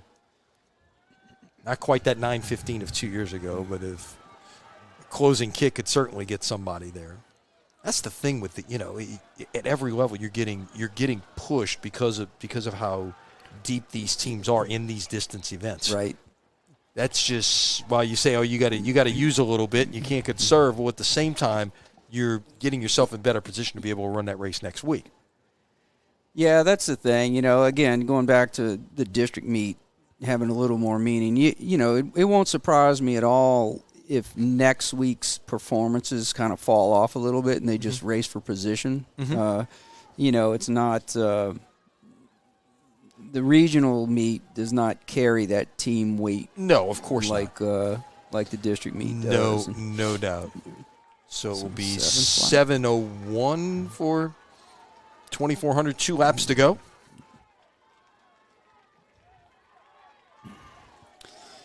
Yeah, it's probably looking at around 9:20, a little bit, maybe a little under if he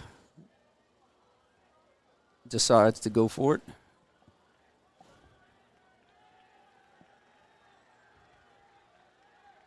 Let's see.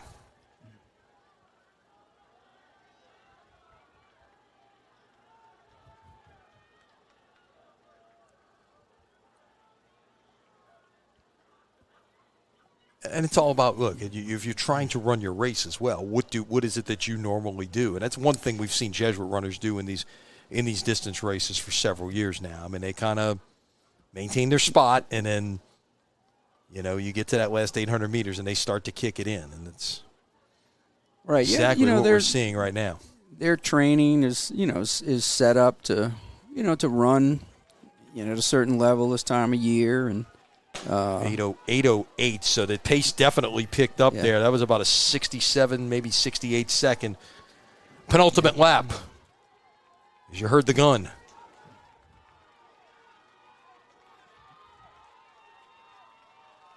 Now the question becomes here,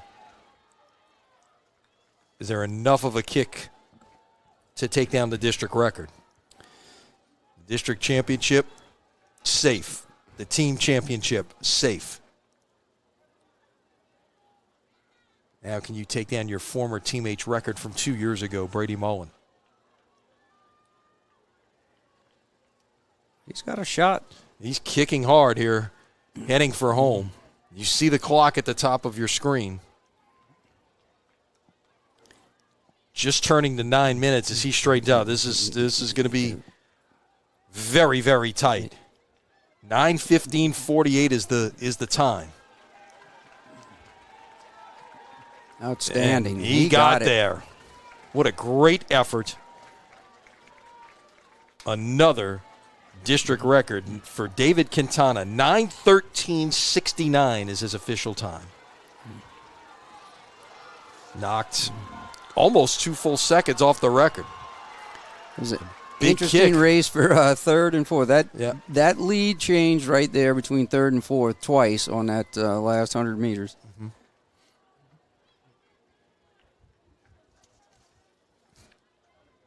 See some of the other runners crossing. Major John finishing second.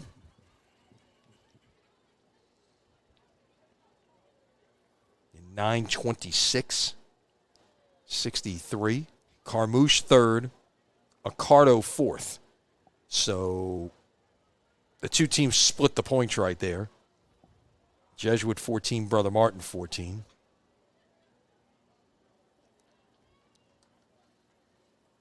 Let's update you as the final runners cross here. Let's update you on the team scores heading into the final event. I'm assuming by now that javelin has been scored. It has not. Oh, wow. I don't know what the holdup is there, but Mount Carmel is comfortably in front with 162 points. They have more than a 50-point lead.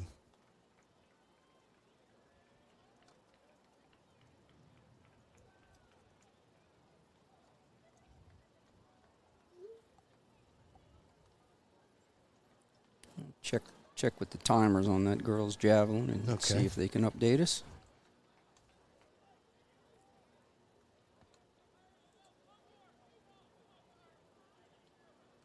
So Mount Carmel, without that in yet, has 162 points. It's a big score. It really is, yeah. That's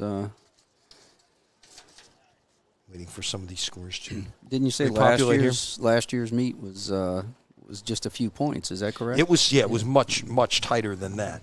This is quite the performance as we get ready for the final events coming up, the 4x400 relay. Three teams all finishing over 100. Mount Carmel 162, Dominican 109, Warren Easton 105. Of course, not finished yet. But they've already assured themselves of getting over the century mark. Meanwhile, Jesuit 145, Brother Martin 102, and again the 3200 has not gone official yet, so they're going to each get 14 more points there. So that'll be 159 to 116. Warren Easton would appear to safely be in third at this point, with 80 to Rummel's 66 in fourth.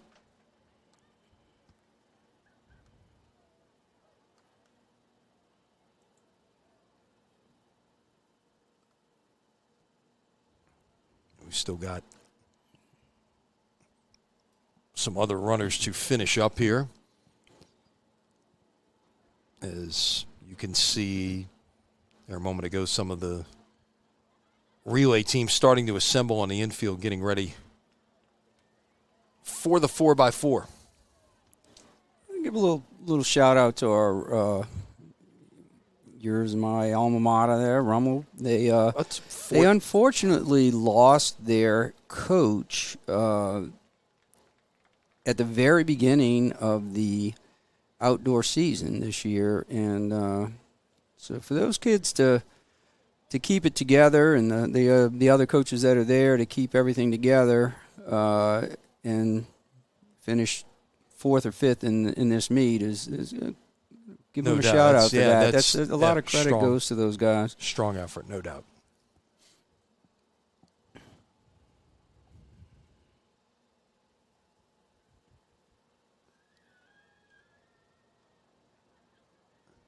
So Tampa Bay is just selected, and they took Ruben Bain, the edge rusher from Miami, who was one of those guys that was possibly being talked about for the Saints at 8, but he slipped down the board.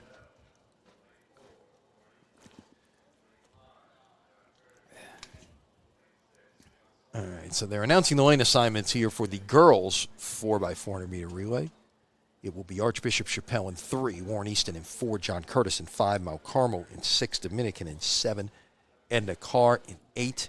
The teams have made their way out on the track. We will get set for this final event of the evening.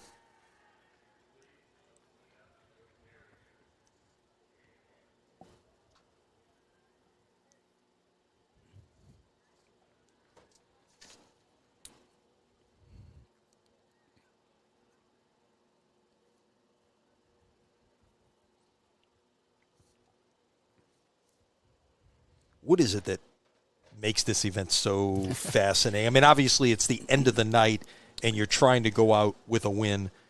Sometimes there's obviously a team title at stake, but I mean, what is it that makes this event so appealing? I think there's time for it to develop. You know what I mean? It's like, you've got 4 complete laps, and most of the time, or quite often, it's not a blowout because each individual athlete is only running 1 lap. So the race, has a tendency to stay a little closer, but you get to see the whole thing develop, over the course of, 3 to 4 minutes. And, it's not like the 4x1 that's over in 40 seconds.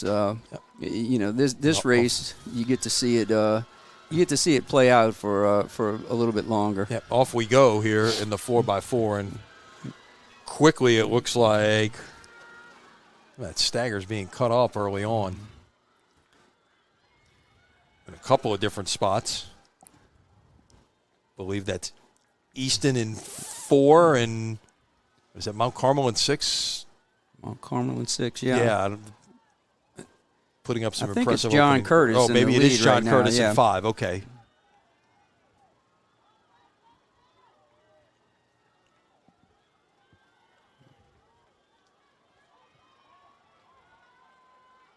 And a substantial lead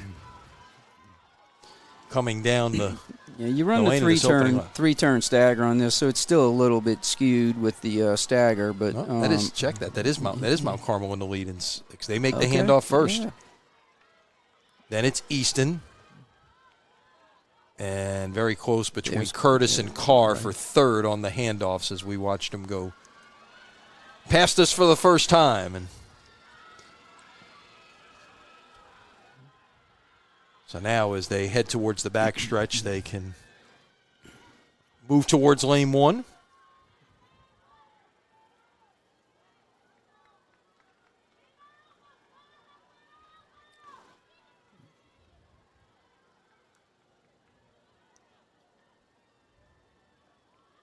Impressive performance here by Mount Carmel. And they've got, Anna Joubert running 2nd here.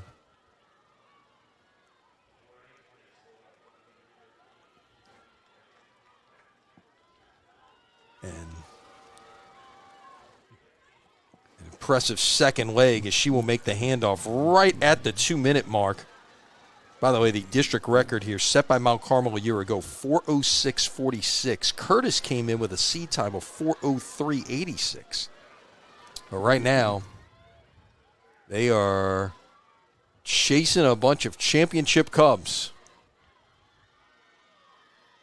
We've really opened things up on the backstretch. It's about a 50-meter lead for Mount Carmel. I believe that's Georgia Crozier running the 3rd leg. We've got Sydney Salas on our sheet running the anchor spot. She's been a busy lady today. Looking to close out another district championship night with possibly another 4x4 win, but Curtis is trying to make up some ground here with Parrish Robinson. This is getting a little bit closer as we head towards the final exchange. But you got a strong runner in Salas. Yeah, very much within striking distance of that meet record for sure. No doubt.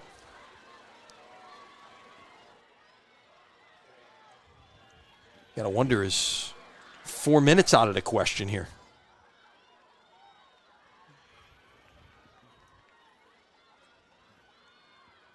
Curtis is not going down no, quietly. No, they're not. That gap is down to about 25 meters maybe. And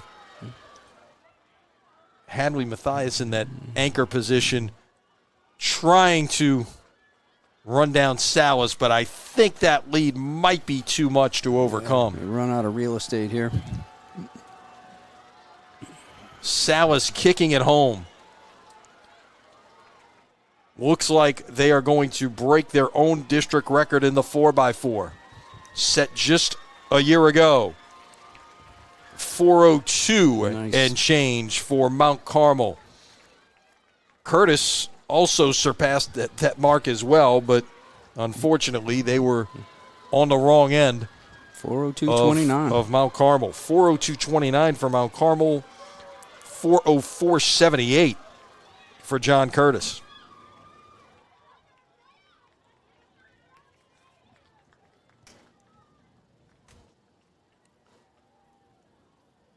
And we'll get the rest of the results here momentarily as we get set after that for the boys running the 4x400 meter relay. This is a record that has stood up for 48 years. The record of 3:19.90 by Archbishop Shaw. You would have been in that one, too. Did you run the 4x4? I did, yeah. What year was that, you say? 1978. 78, yep. Shaw. But it's That's amazing that there are still records here. I know. And obviously these young men, these young ladies continue to get faster. But there's a lot of things that have to go exactly right for them to make that happen.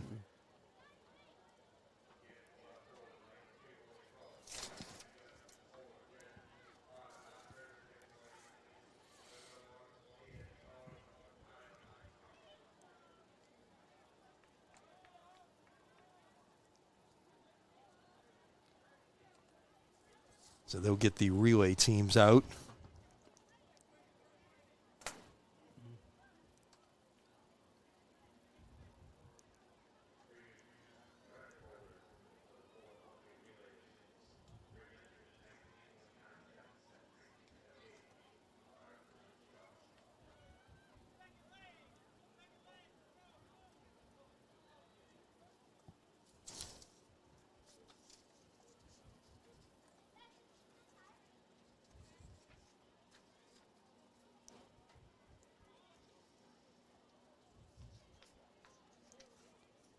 Teams out on the track now. It's going to be Holy Cross in 2, St. Aug in 3, Jesuit in 4, Curtis in 5, East in 6, Brother Martin 7, Carr in 8, Rummel in 9.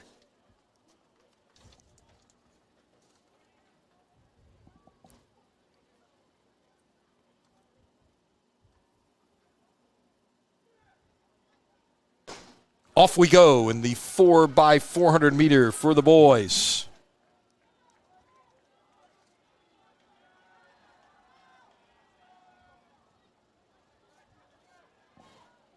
That's a big start. I believe that's Carr in lane 8 that may be really getting out there a little bit. Brother Martin moving well also.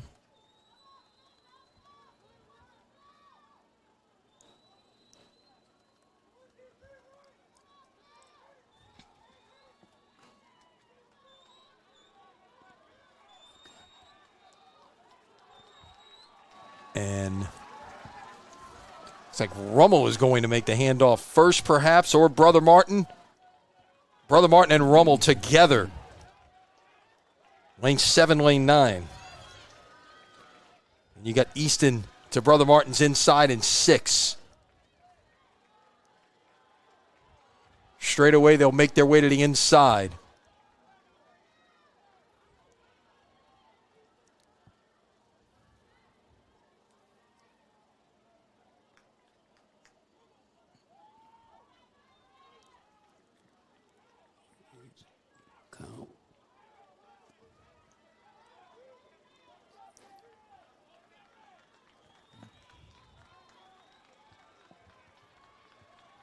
So we watch him come down the stretch for the second exchange. That's John Curtis going to make the handoff first. St. Aug.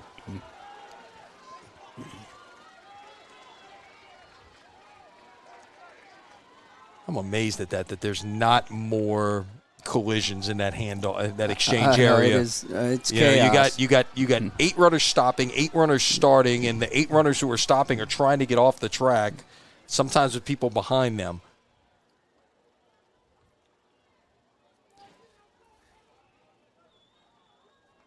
So Curtis came in with the best time at 3:24.61.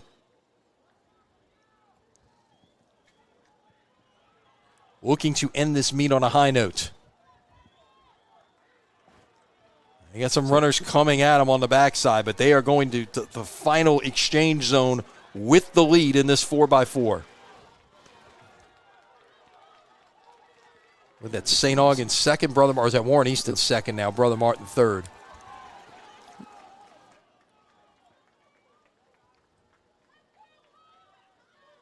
Curtis has really stretched it out right now. I believe that's Gabriel Gonzalez on the anchor leg, and they've really extended this lead out to about 40 meters. Let's watch Caesar here from Rummel, see if he's going to get them in position to claim a qualifying spot. Right, he's trying to make up some ground there on the back side of this. We got to watch that race for second, third, and fourth. Could this record be in jeopardy? Like 3:19.90. I don't think he can get there. We got quite a race and here. You got a great race on the back end for second, third, fourth, fifth. Rummel comes all the way back for second. It's at St. Aug third, Brother Martin fourth. And you talked about it. Caesar had quite a day, and what a anchor leg he ran to get his team through to the regionals. But John Curtis will win it in 3:23.57, a season best. But that district record will last for another year.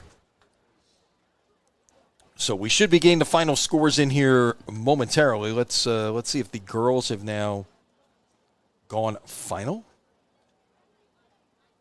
Get an update here. It looks like it has Mount Carmel 180, Dominican 116, Warren Easton 111, John Curtis Christian 53, Edna Carr 46, and Archbishop Chappelle 40. 180 points. That's a big number. That is a big score. Yes. Big score. Going into that last event, let's see if it is now gone final here. That's not. It's still in process right now. But again, Jesuit went in with 159 points. Brother Martin 116. Warren Easton 80. Here we go. We got an update just that quickly. Let's see. No, that's the girls' scores. Okay, 190. No, wow, that was not final. 190 points for Mount Carmel. So that was not final yet. Wow. 190 for Mount Carmel. 122 for Dominican. 113 for Easton. Still waiting on final results to come in, but it looks like that win by Curtis, even with Rummel finishing second, Curtis is going to finish ahead of Rummel for fourth by a half point. If that's my math is correct, there would be 74.5 for Curtis, 74 for Rummel. And Jesuit, again, winning, came in with 159 points in that last event. Brother Martin was second with 116. Jesuit will get will score there in the relay as well. So we will wait for that to again go final here. It has not gone final yet. We're going to get the trophy presentations, and our winners are the same as we've had. It will be the Mount Carmel Cubs, the Jesuit Blue Jays, claiming district championships and really positioning themselves well, I think, to be contenders in 2 weeks based on their performances, to be contenders when they get to the state meet in Baton Rouge. Mike, your final thoughts? You've got a lot of, obviously, you score that many points, you've got a lot of kids that are advancing to the regional meet. So, when you get to that meet, numbers are really important, having entries in each event, So, no, I agree. I think, and I mean, what can you say about Mount Carmel? I mean, that was quite a performance to assemble that kind of total. Yeah. Expected them to do really well, but that far exceeded my expectations for sure. No doubt. Well, Mike, it has been a pleasure to have you up here tonight to provide some insight in a sport that obviously has its nuances, and it always takes a real expert analyst to be up here with us to help us understand exactly what's going on, and we appreciate you being with us. Yeah, I appreciate the invitation. I really enjoyed it. It was a good track meet. I'll be interested to see how some of these kids do next week and in a couple weeks up at LSU. It's certainly going to see a number of these kids on the podium at the state meet. There's no doubt in my mind. I don't think there's any question about that. Well, thanks for joining us, and don't forget that Crescent City Sports is your home for the best postseason coverage in spring sports. Check our website, our social media accounts for all the latest news on where you will find us next. And, of course, visit CrescentCitySports.com for coverage of tonight and whatever's going on in the world of high school sports. So for Mike Cornan, our Crescent City Sports production team led by Matt Merritt, who is wearing multiple hats this evening, I'm Lenny Van Gilder saying so long from Ted Gormley Stadium, where once again in 2026 it is the Mount Carmel Cubs and the Jesuit Blue Jays claiming the District 9-5A track and field titles. Until next time, so long everybody.